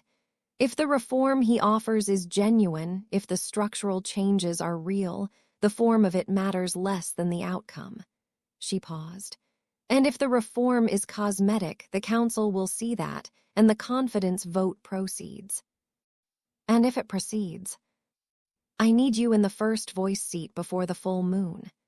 She held his gaze. Not for political reasons, for the right. Sorn confirmed this morning that the right requires the current holder, and if your father does not step down voluntarily, it can only proceed if the confidence vote removes him and installs the successor. He was very still. You need me in the seat. The right needs the first voice and the 7th voice, she said. I'm in the 7th seat regardless. And he stopped. The right requires blood, given willingly. Yes. He paused. That is a significant thing to ask of the 7th delegate. It's not a request I'm making, she said. It's a requirement I understand to be necessary and am prepared to fulfill. She paused. Duskfen needs the full remedy. The right is the full remedy. I've known since Sorn explained it what my role was. He looked at her. She looked back. You came here to sit in the lowest seat, he said. And 3 days later you are managing a political succession and planning to give blood in a moon priesthood right. I came here not to be managed, she said. This is what that looks like in practice. The almost smile. Unguarded, genuine, the one that wasn't a choice. I know, he said. It is, he stopped again, as he had stopped before. And this time, instead of redirecting, he said the actual thing. It is the most extraordinary thing I have encountered in a political career that began at 13 years old. She looked at him steadily. Don't let it make you sentimental, she said. We have documents to finish. Yes, he said, and there was a quality in the word that contained several other words, and she registered all of them and placed them carefully and went back to the documents. The private session lasted 3 hours and produced, in Mara's assessment, exactly what she had predicted. Khan Ironcrest's offer of cooperative reform was genuine in structure and inadequate in scope. He offered a review of the appropriations process. He offered a subcommittee restructuring. He offered language changes to the equity provisions that would close the reclassification loophole. He did not offer a redistribution of the resources already shifted. He did not offer a formal acknowledgement of harm. He did not offer the governance, restructuring, that the wolf priest's right required. Thessaly Thornwall noted all 3 absences. Aldrich Solenvane noted them more delicately. Bren Kessmark looked at the floor. From the 7th seat, Mara said, the offer addresses the mechanism but not the outcome. Duskfen's wolf sense has been compromised for 2 years. The process change prevents future compromise. It does not repair existing damage. She paused. The repair of existing damage requires a different kind of action. The theological dimension, Khan said, and the way he said it, not dismissive, not precisely, but with the specific quality of a man acknowledging a category he had decided was exterior to his area of authority, said everything. Elder Sune, who had been silent for most of the session, spoke for the first time. The theological dimension, she said, is the foundational dimension. The structural governance failure and the religious consequence are not separate issues. They are the same issue, expressed in 2 languages. She paused. I have been Moon Speaker for this council for 30 years. I have known for 2 years that something was wrong with the accord. I did not have the language for it until the wolf priest came. I have it now. She looked at Khan with the depth of her 70 years, and the calm that was less serenity than long commitment to truth. First voice, you have built something that has caused harm, not through malice, but through the specific blindness that power generates when it is not consistently returned to the service of the whole. The reform you offer addresses the blindness. It does not address the harm already done. She paused. The full remedy requires the right. The right requires the first voice. If you will not perform it, the council must consider whether the first voice should be held by someone who will. The chamber was very still.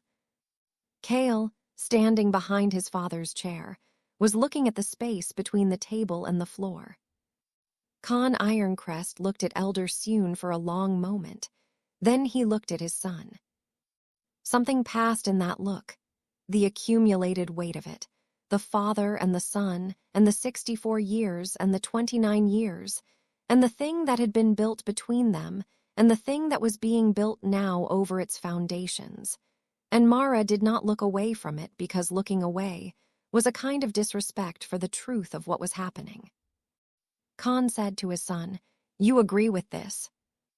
Kale looked at his father. "I think you built something with integrity and it grew in a direction you didn't intend, and that doesn't make you a bad person, but it does make you the wrong person for the next part." He paused. "Yes, I agree with it." Con Ironcrest was quiet for a very long time.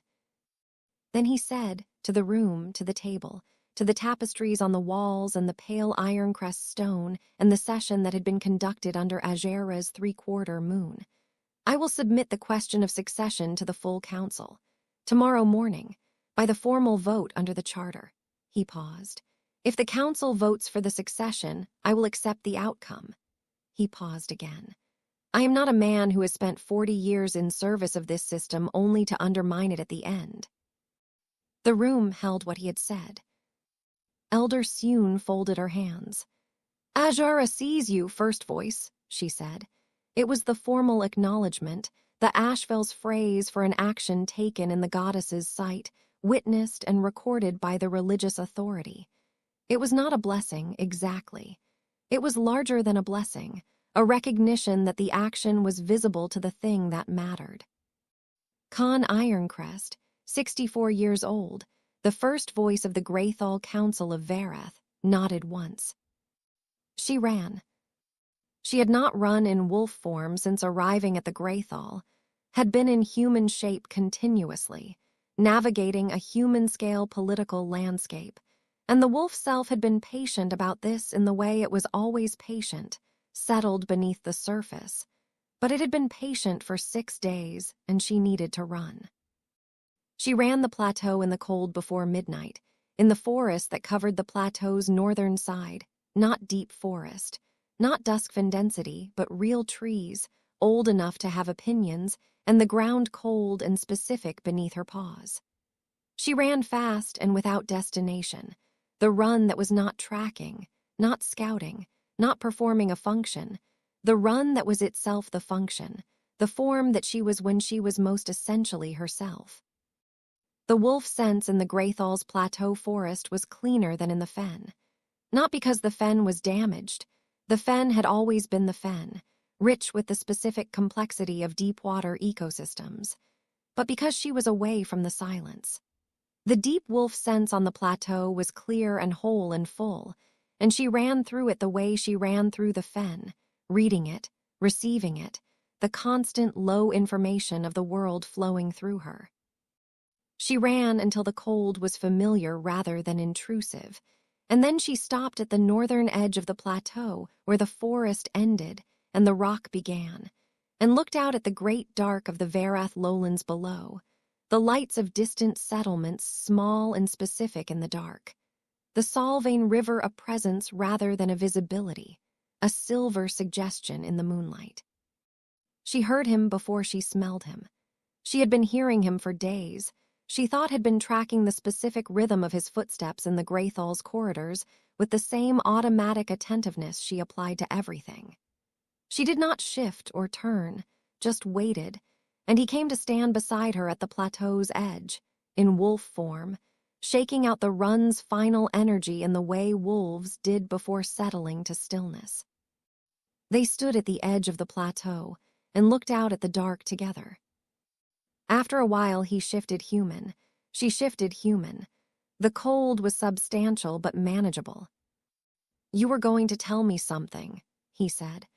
"Before I said the extraordinary thing, and you told me not to be sentimental, and we went back to the documents." "Yes." "Tell me now." No agenda in it. No performance. Just, "We are at the edge of a plateau at midnight and the vote is tomorrow and there is no reason to be anything but honest." She looked at the dark of the lowlands. She thought about what she had been going to say. It had been something simple, and she had decided it was too simple, which was the specific mistake she made with things that mattered to her. The translation of simplicity into complexity, because simplicity felt like exposure. "I was going to say," she said, "that in 4 years of attending every council-related document and briefing and political analysis available from the 7th seat's position, I have constructed a fairly comprehensive picture of what governance at the highest levels of Varath actually looks like. And the picture has not historically been encouraging." She paused. "And then I sat in the records room with someone who cared about the same things I cared about and came to them by a different road, and was willing to share what he knew in both directions. And I understood that the picture I had was incomplete." He was quiet for a moment. What was missing from it? The possibility that someone at the top of the structure could see its failure clearly enough to want to change it rather than defend it. She paused. "I had decided that wasn't possible, that the structural incentives were too strong, that anyone who climbed high enough in the current system would be too invested in the system to see it clearly." She paused again. "I was wrong." "You thought I was an exception." "You are an exception. You're also evidence that exceptions exist, which means my model was incomplete." She looked at him. He was looking at the dark, the profile of him against the plateau sky, the cold light on his face. "It matters. An incomplete model leads to incomplete strategies." "Is that the reason it matters?" he said, not challenging, asking. She held the question in the cold for a moment. "No," she said. He looked at her. "It matters because," she stopped. She had the habit, deeply ingrained, of translating personal things into strategic terms the moment she opened her mouth, and she was aware of doing it, and she chose not to do it. "It matters because you are not what I expected, and what you are instead," she stopped again. He waited. He was, she had learned, very good at waiting. "It is not easy for me to be surprised," she said. "I read everything carefully specifically because I don't like being surprised. I build complete models specifically to avoid the experience of encountering something I haven't accounted for." She paused. "You are not in my models." "And I find that," she paused again, and then with the clean directness she applied to everything she had decided to say. "I find that remarkable, and I am choosing to tell you because tomorrow you are going to the most difficult thing you have done, and I want you to know that someone sees it clearly and does not find it anything less than what it is." He was very still. "Which is what?" he said. "Extraordinary," she said. "In the actual sense. The thing that is outside the ordinary, that goes beyond what the structure and the incentives and the accumulated weight of a position would ordinarily produce." She held his gaze. "What you are doing tomorrow is extraordinary, and it is costing you something real, and I see both things." In the cold at the edge of the plateau, with the dark of the lowlands before them and the Greathall behind them, and the moon above them, in the specific configuration that Azhara had held for as long as the moon-blooded had been looking at it. He looked at her with the face that was not performed, with the gray-green eyes that were warm in the cold in the specific way that warmth that you didn't expect is warm, and said nothing for a moment. Then, Mara. Just her name, the way a few careful people said her name, as if it were worth the attention. "Don't let it make you sentimental," she said, but she said it differently than the first time, not as redirection. As something closer to a joke between two people who had been sharing something for several days and were now standing at the edge of it. Something in his face, the unguarded quality, settling in the way things settle when they have found where they belong. He laughed. Fully, unexpectedly, the real version, and she heard it in the cold mountain air and felt the specific feeling of someone who has done something they weren't sure they could do and found out they could. She did not laugh, but she allowed herself the fraction of the smile she kept for the things that actually earned it. They stood at the plateau's edge in the cold until the moon moved, and then they went back to the Greathall. The confidence vote was not the fight Mara had prepared for. She had prepared for the formal political argument, the charter procedure, the documented evidence, the careful work of ensuring the vote had the numbers before it was called. She had that. She had done that work with characteristic thoroughness, had confirmed Thessaly, confirmed Solenvain, believed she had Calla Stonefen, had left Kessmark as a variable and Ashvale as already committed. What she had not prepared for was Con Ironcrest changing the argument. He did not fight the succession. He submitted it, as he had said he would, with the formal correctness of a man who had made a decision and was not in the habit of undermining his own decisions. He stood before the full council and he said, "I submit the question of succession to the voice. I accept the charter's provision." And then he sat down. And then his primary ally, a man named Vesson who held no seat but had been Khan's political counsel for 20 years, filed a formal objection to the method of the succession. Not to the succession itself, to the specific provision under which Kale would assume the seat. The objection was technically brilliant and functionally catastrophic. Vesson argued that the charter's succession provision, which allowed the council to vote for succession in cases of governance failure, was being activated in this case based on evidence gathered in a single convocation, without the full investigative process that the charter specified for major governance actions.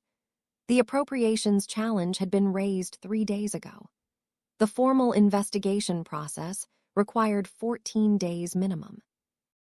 Therefore, the confidence vote was premature, and a premature confidence vote that resulted in succession would itself be a charter violation.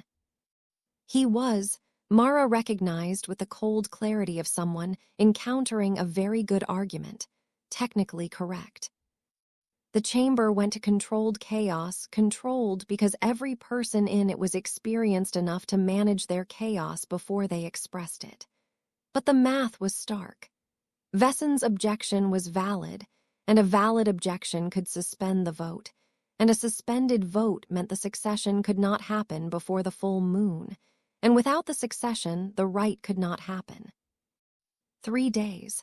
She had had 3 days before this morning, and now there was one.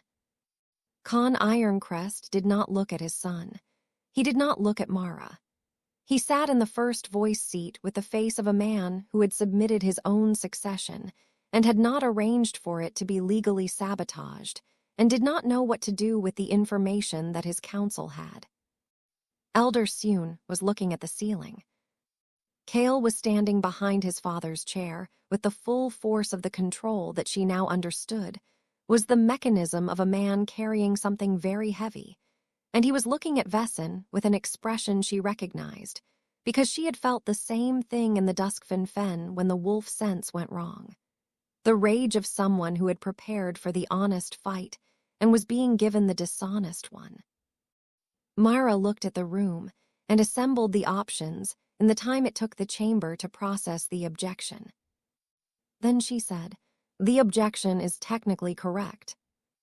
The heads turned. The 14-day investigation period is specified in the Charter for governance failures defined as administrative in nature. She paused. Article 14 defines 2 categories of governance failure: administrative failure, which requires the full investigation period, and what the Charter terms failure of accord, which is a failure of governance so fundamental that it has produced measurable harm to the Pact's divine connection.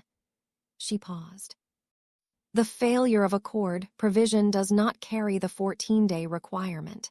It carries an immediate vote provision, specifically because the theological consequence, the silence, cannot wait 14 days without deepening. The room considered this. The failure of accord provision has never been used, Vesson said. It requires independent religious certification. From a moon speaker or a wolf priest, Mara said, both of whom are present in this chamber. She looked at Elder Sune. Elder Sune looked at Mara, and in the look was the specific quality of a 70-year-old religious authority who had been waiting for someone to build the bridge to the provision she had known about for a very long time. I certify, Elder Sune said, on the authority of the Asheville Moon Speakers and in the sight of Azhara, that the conditions of failure of accord are present and have produced the silence of the moon in 3 of the 7 territories. Her voice was absolutely steady. The certification is given under the 3rd recitation, verse 12, which specifies the moon speaker's duty to name the accord's condition when it is visible. She paused. It is visible.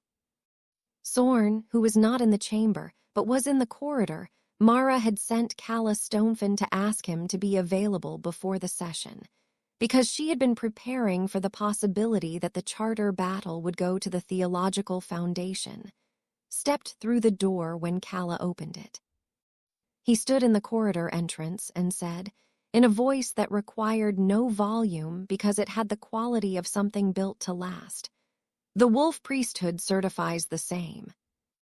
The chamber held this for a moment. Then Thessaly Thornwall said, "I call the vote." The vote was not unanimous. She had not expected it to be unanimous. Unanimity was not the point and would not have been honest. Bren Kessmark, reading the room and determining which direction the momentum had decisively moved, voted for the succession. Aldrich Solanvane voted for it with the expression of a man who had been calculating this outcome for 2 days and was satisfied with the math. Calla Stonefin voted for it with the expression of someone who had been frightened and had decided that the fear was not a good enough reason to vote against her own territory's interest. Thessaly Thornwall voted for it. Khan's 2 clearest allies voted against.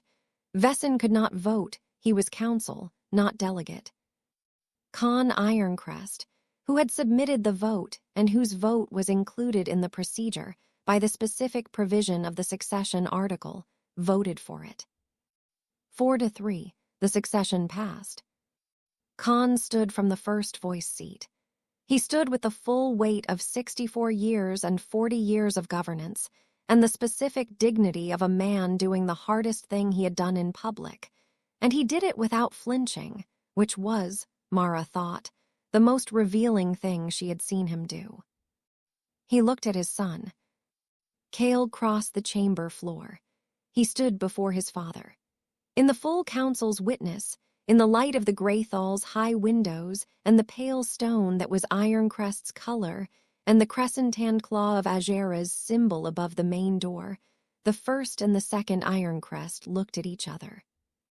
Khan reached up and removed the formal clasp at his shoulder, the first voice marker, worn at the left shoulder by the current holder, the specific piece of insignia that had no other function except to be the visible sign of the seat. He held it for a moment. Then he placed it on his son's shoulder with the deliberate quality of something done exactly once. "You will be better at this than I was," he said. "I'm sorry that required me to be worse." Cale said nothing. He put his hand over his father's briefly and then lowered it. Khan Ironcrest stepped away from the first voice seat.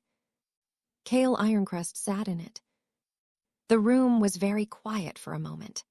Then Elder Sune spoke the formal words of installation from the Ash Canticles, the words that had been spoken at every first voice installation since the council's founding, and the words filled the chamber with the weight of the thing they were, old and real, and in this specific moment, truer than they usually were.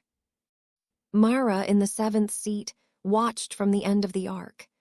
She felt the specific feeling of a thing done that needed doing, not satisfaction, not triumph, something quieter and more complex than either. The wolf sense was doing something she had not noticed before. The sense from the Greathall's plateau, which had been clean and full for the days she had been here, was warmer, more resonant. As if the act they had just witnessed had moved something in the channel between the moon-blooded and the thing that watched over them. She looked at Sorn, who was still standing in the doorway. He was looking at the new first voice with an expression that was, she thought, the expression of a man watching something he had been sent to witness. He looked at her. He inclined his head very slightly. Information, not ceremony. Yes, this is the beginning of the remedy. 3 days. Sorn spent the first in the temple with Elder Sune, preparing the altar and the ceremonial materials, and performing the preliminary rites that the reclamation of the accord required. The preparations were not accessible to non-participants. The rite had a privacy requirement, which Sorn explained was not about secrecy, but about the quality of attention. Too many observers diluted the directed energy that the rite required. The channel between the participants and Azhara narrowed by the presence of people who were watching rather than participating. The participants were the new first voice, the seventh voice, the wolf priest who would officiate, and the moon speaker who would witness. 4 people, the minimum the rite required. Kale spent the first day of preparation in a series of meetings with the full council that produced, in 4 hours, a formal charter amendment restructuring the appropriation system with the explicit equity language that the recurs d'equité challenge had established was missing. The amendment passed 6-1. Only one of Khan's former allies held the opposition, more out of loyalty than conviction, and even he abstained on the final version rather than blocking it. Mara spent the first day in the records room, not working, which was unusual enough that it deserved documentation. She was reading the original Ash Canticles, the copy that Sorn had brought from the Wolf Priesthood's archive, the version that predated the Ashville's editorial revisions, written in the old hand on aged vellum that smelled of camphor and cold and the specific age of something that had been carefully kept. She read the full 3rd recitation for the first time in the original language, with the translations Sorn had provided, and she sat with it for a long time. We were made from her sacrifice. We are made, each of us, from the same act, the act of giving what you have so that others may have light. The one who governs among the moon-blooded gives what they have, the power, the position, the accumulated advantage, in service of the whole. The one who is governed gives what they have, the work, the submission to shared decision, the yielding of individual sovereignty for collective safety, in service of the whole. Both are sacrifice, both are sacred. The accord is when both are done willingly, fully, without reservation. When the accord holds, Azhara holds the channel. When the accord breaks, she waits. She sat with this for a long time. She thought about submission, about what it meant in this context, the theological context, the original sense as distinct from what it had come to mean in the political life of the 7 packs, where submission was the language of defeat and of the hierarchy's maintenance. The original canticles were saying something different, that the govern's yielding was not defeat but gift, that the power differential between governor and governed was not the point, the direction of service was the point. She thought about what she had been fighting against, for 28 years, with considerable effectiveness and at considerable personal cost. She thought about what she was fighting for. She thought these were the same thing, finally visible from the right angle. Kale found her there at midday. He did not say anything immediately, looked at what she was reading and registered it, and then sat, and after a moment, the canticles. The original version. Sorn's copy, he paused. What are you finding? That the rite is not a punishment, she said. I think I had been treating the whole process, the challenge, the succession, the rite as a punishment structure. identifying the failure, producing the consequence. But the rite is not a consequence. She paused. It's a renewal, a recommitment. The blood is not to satisfy Azhara's anger. It's to demonstrate that the highest and lowest voice are both willing, simultaneously, to give something real, to prove the accord is restored. She paused. It changes how I think about what I'm doing in 3 days. He looked at her across the records table. How so? I've been thinking of it as something I'm enduring, she said. For Duskfen, a requirement I understand to be necessary and am prepared to fulfill. She paused. But the rite requires it to be given, not endured. Given willingly, which is a different internal condition, and the canticles are specific that Azhara knows the difference. She paused again. I need to figure out the difference before the 3rd day. He was quiet for a moment. Do you know what it is yet? She looked at him. I think it requires that I believe the accord is worth restoring, not just as a logical proposition, that the rite will reverse the silence, that the remedy is correct, but as a lived conviction. She paused. That the governance of the moon-blooded, when it functions as it should, is worth the specific personal cost of my blood in an Azhara rite. She paused again. I have been deeply skeptical, for a long time, of governance structures and the people in them.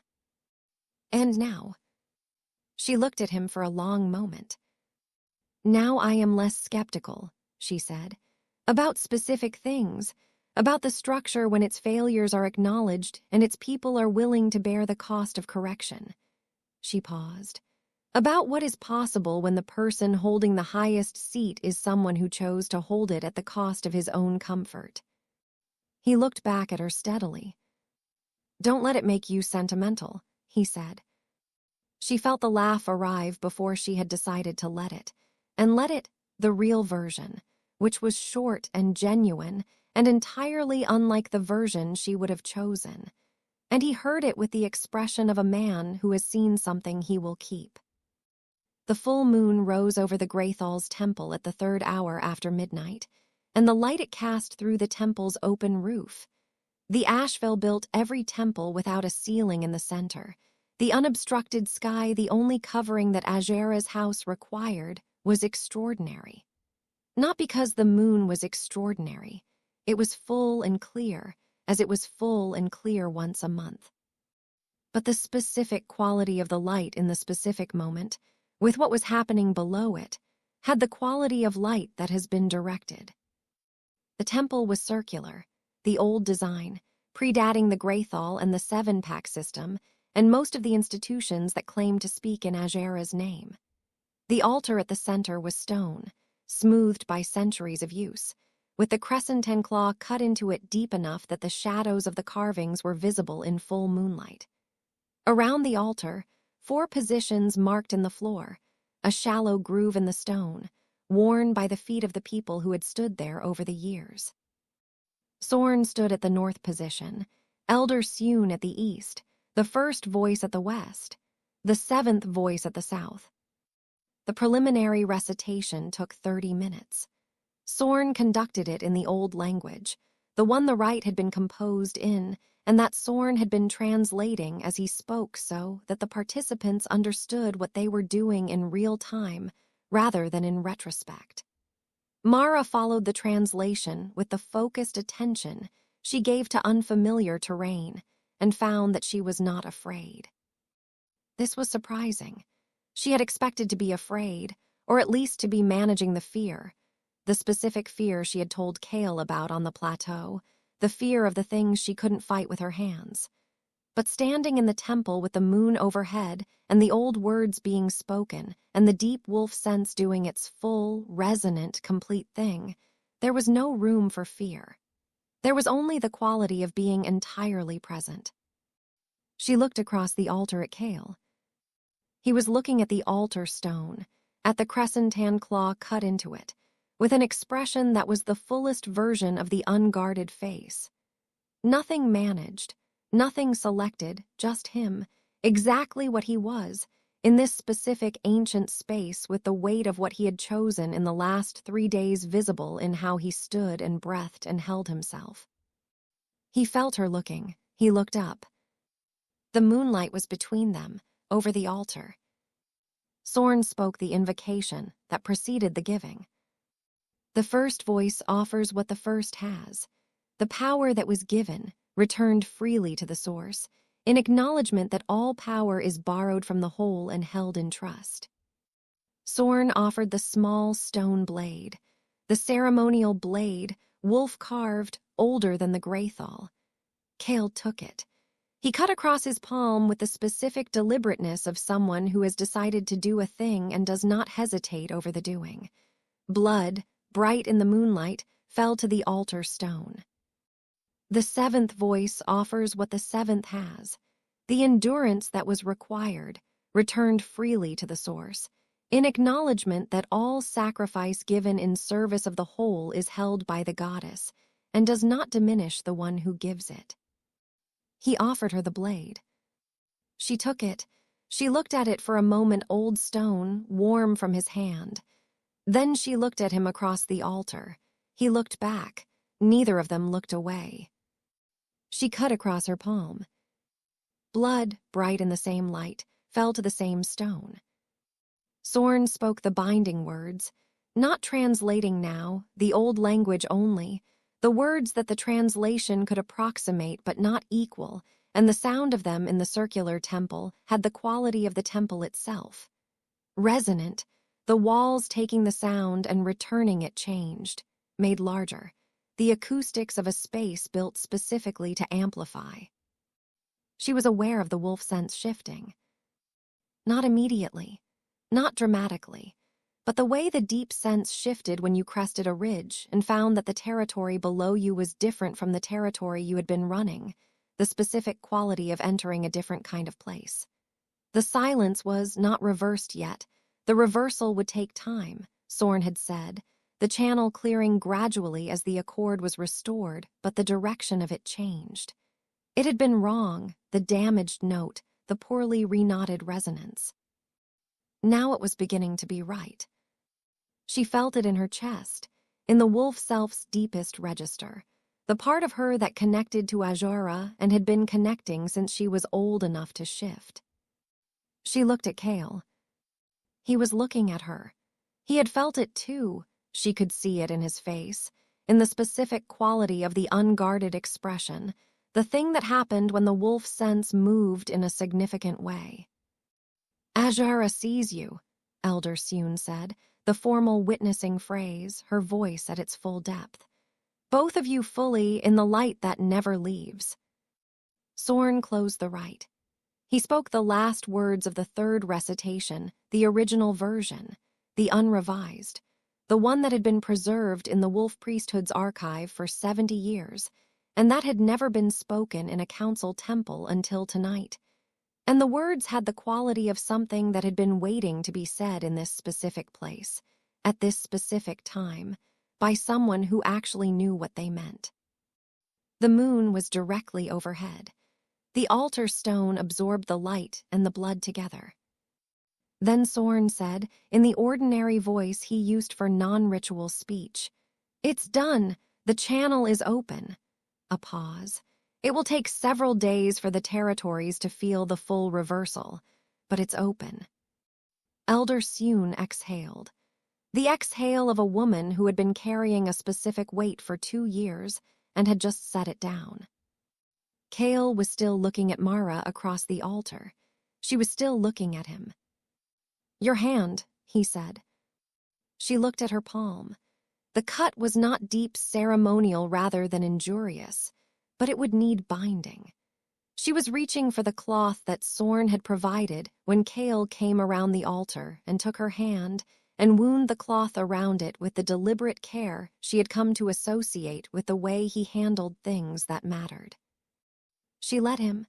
She watched him bind her hand with the focused quality of his attention, the gray-green eyes, the familiar shape of him that was familiar in a way she had not given herself permission to use that word for until this moment.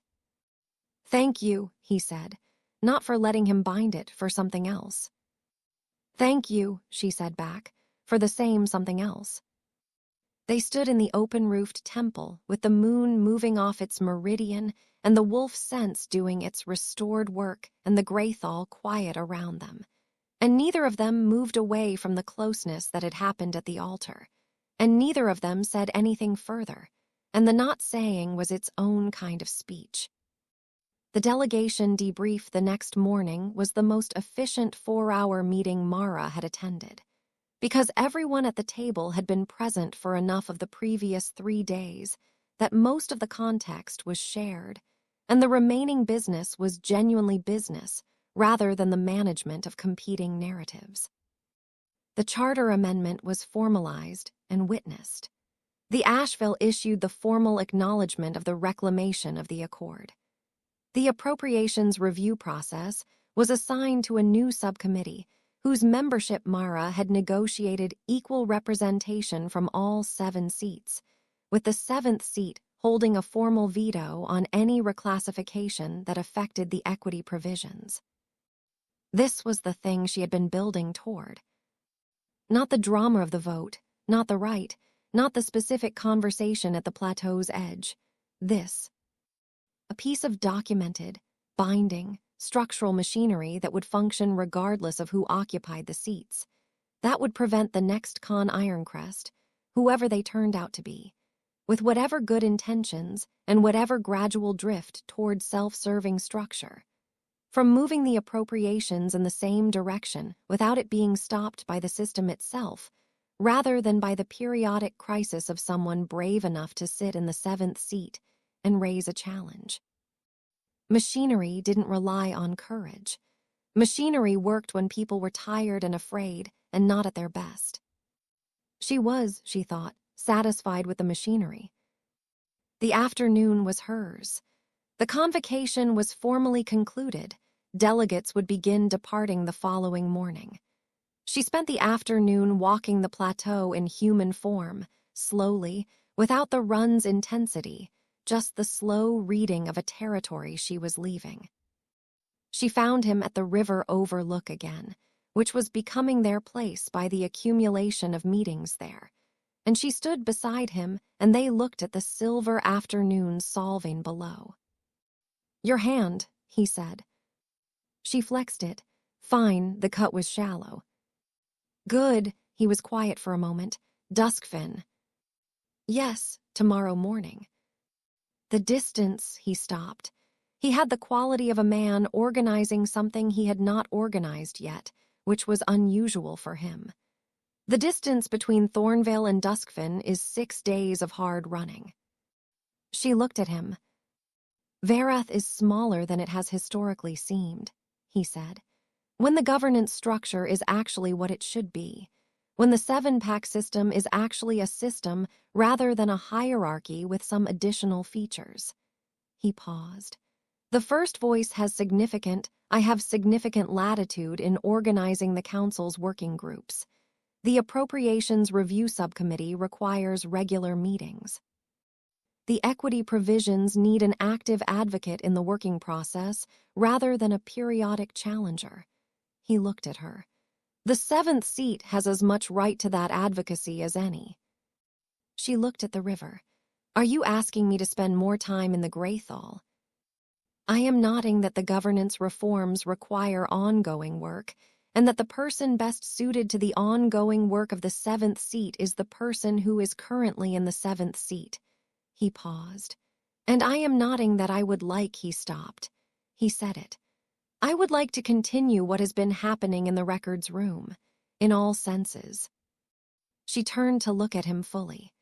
He was looking at her with the unguarded face, the one he didn't control, the gray-green eyes in the afternoon light with the specific warmth that was warm in the way she had not been expecting warmth to be. "You are the first voice," she said, "and I am the 7th seat of the lowest prestige pack in Varath." "I'm aware." The political optics of that situation are exactly what the governance reform is designed to address, he said. "The specific suggestion that proximity between the highest and lowest seats is politically inappropriate is the precise logic of the structure we just spent 3 days dismantling." He paused. I am not interested in that logic. She looked at him. What are you interested in? She said. He held her gaze with the quality he had in the records room at 2 a.m, when there was nothing left to perform. In knowing you, he said. In the specific, ongoing, inconvenient work of it. I have met a handful of people in my life that I wanted to know fully, not the version they present, not the summary. But the actual thing, you are one of them. He paused. You are, at this specific moment, the only one. She looked at the river for a moment. She thought about Seth's note, you will not be managed. She thought about the machinery she had built, the documents and the precedents and the structural changes that would function without her. She thought about the things she had told Kale at the plateau edge. I was wrong. The model was incomplete. She thought about the records room and the wolf sense restored, and the blood on the altar stone, and the way he had bound her hand in the temple with the full quality of his attention. I will need to consult with Seth, she said. Of course. He will have opinions. I would expect no less from your alpha. He will also, she paused. He will know, when I tell him what happened here, what the situation is. He will tell me to do what I think is right. Those will be his exact words, and they will mean exactly what they say. And what do you think is right? She looked at him in the afternoon light of the plateau. The first meeting in the records room. The Stonefen delegate's correction that had changed the course of the evidence presentation. The private session and Con Ironcrest's exhausted dignity. The night before the vote and the thing she had said, and the thing he had said, and the full moon and the right and the warmth in the wolf sense. She thought, 2 wolves, different territories, reading the same forest. She thought the model was incomplete. What was missing was this. I think, she said, that the governance reforms require ongoing work, and the 7th seat should be an active advocate in the process. She held his gaze. I am the best available person for that advocacy. He looked at her for a moment. That's the strategic answer, he said. Yes, she said. Is there a different answer? She let the fraction of the smile that she kept for things that actually earned it arrive in her face. Yes, she said, but you already know it, and this one will do for now. He looked at her with the warmth that was warm in the specific way, and said, Then I will wait for the other one. You are, she said, very patient. I have learned, he said, from the best available example. The river below them was silver and unhurried. The plateau was cold and clean. Above the Greathall's temple, Azhara's crescent-tanned claw caught the afternoon light. She ran home in wolf form, the way she had come. The long way, the real way, through 6 days of Varath's territory and all the changes the wolf sense registered in the landscapes she crossed. On the 3rd day of the return, in the transitional land between the plateau's forest and the lowland's first fence-smell, she felt it. Not dramatically, not with the sudden clarity of a vision or the theological weight of a formal rite. Quietly, the way the wolf sense worked when it was working as it was supposed to. A gradual return, like color coming back to a landscape that had been grayscale for too long. The deep wolf sense, the part that connected to Azhara, the part that had been wrong for 2 years, the damaged note, the poorly reknotted resonance was beginning to be right. She stopped at the edge of the first real fen territory and stood in wolf form in the wet grass smell of the lowlands and felt the wolf sense do its work. The deep sense of the fen was different from the plateau's clean forest sense. It was richer, more complex, the accumulated information of generations of Duskfen wolves running this territory, the specific knowledge that the lowland ecology carried of itself, the fen's own memory. She had always loved it, even when it had been wrong, had always known that the wrongness was not the fen's fault, was damage done by distance and disconnection, and the structure of a system that had forgotten the people at its margins. The wrongness was going. Not gone yet, but going. The direction had changed. The damaged note was resolving, slowly, toward the note it had always been before the silence began. She stood in the fen grass and felt this for a long time. She thought about what Sorn had said in the garden, the small fire between them. The channel requires the accord between the high and the low, the power given in service of the whole, the sacrifice of the governed, and the governor equally. She thought about the altar stone and the blood and the specific quality of the moment when the direction changed in the deep wolf sense. She thought about the records room, the first night, the lamplight and the documents and the man who had come in and pulled a chair to the far end of the table at a measured distance and shared what he knew because the situation required it. She thought about the almost smile. She shifted human and sat in the fen grass with the wet cold of the ground coming through her clothes and the smell of the lowlands all around her, and held the specific feeling of this moment. The work done, the machinery built, the channel opened, the distance to go and the clarity of the direction. She was not a woman given to ceremony, to the small internal rituals of feeling, the pausing to mark a moment as marked. She had always moved from the completion of one thing directly to the assessment of the next. The forward quality of it had always felt like efficiency rather than avoidance. This time she stayed where she was for a while. She let it be what it was. In the first month after the Greathall convocation, 3 things happened that the historians of Varath would later identify as the beginning of what they called the Restored Era. The Appropriations Review Subcommittee met 4 times, with the 7th seat's advocate present at all 4. The redistributions began. The Varath Silenture, the silence of the moon, reversed in all 3 territories. The pups in Duskfen who had struggled with the first shift began to shift cleanly. The moon speakers in the Eastern Valley started dreaming again. The deep wolf sense of Kessmark's southern reaches returned to its full register.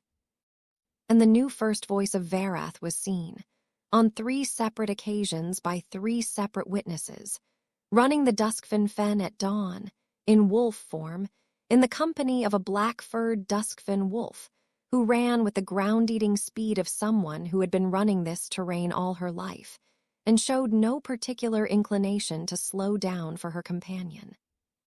The companion kept up. The witnesses agreed on this point. The northern-bred wolf with the white mark on his shoulder ran the deep lowland forest at full stride and kept up. Seth Veth, when he received his niece back from the Greathall in the early autumn, received her with the expression of a man who had sent someone out to do a specific thing, and had received them back having done that thing and several other significant things besides. He read her full report over the course of an evening. He asked 4 questions. He made no comment on any of the several things that were not in the report, but were visible in the quality of her face. Then he said, in the shorthand of a man who said what he meant and trusted the reader, "Good work. Rest for 3 days. Then we have a subcommittee meeting to prepare for." She rested for 3 days and thought about machinery, and about the long, specific work of things that mattered, and about the wolf sense restored, and the fen's particular smell in early autumn when the watergrass was beginning to turn, and the fens sent up their morning mist. She thought about the records room and the documents and the man across the table, and the plateau's edge and the cold, and the temple and the altar stone and the blood in the moonlight. She thought about the first meeting, in the records room, when he had pulled a chair to the far end of the table at a measured distance, and she had felt, briefly, before the filing and the management and the careful categorization, the specific quality of meeting someone she had not built a model for. She was still building it, the model. It was, she thought, going to be the most interesting work of her life. Outside in the fen, the wolf sense was clear and whole and full. The deep channels were open. Azhara watched. She was, the canticles said, patient.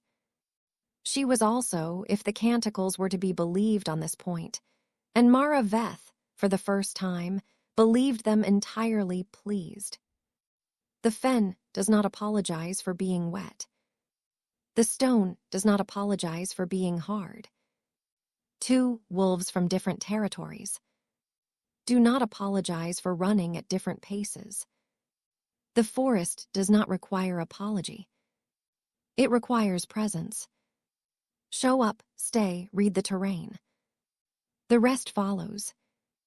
From the field notes of Mara VETH, Duskfen, written in the autumn following the restored accord.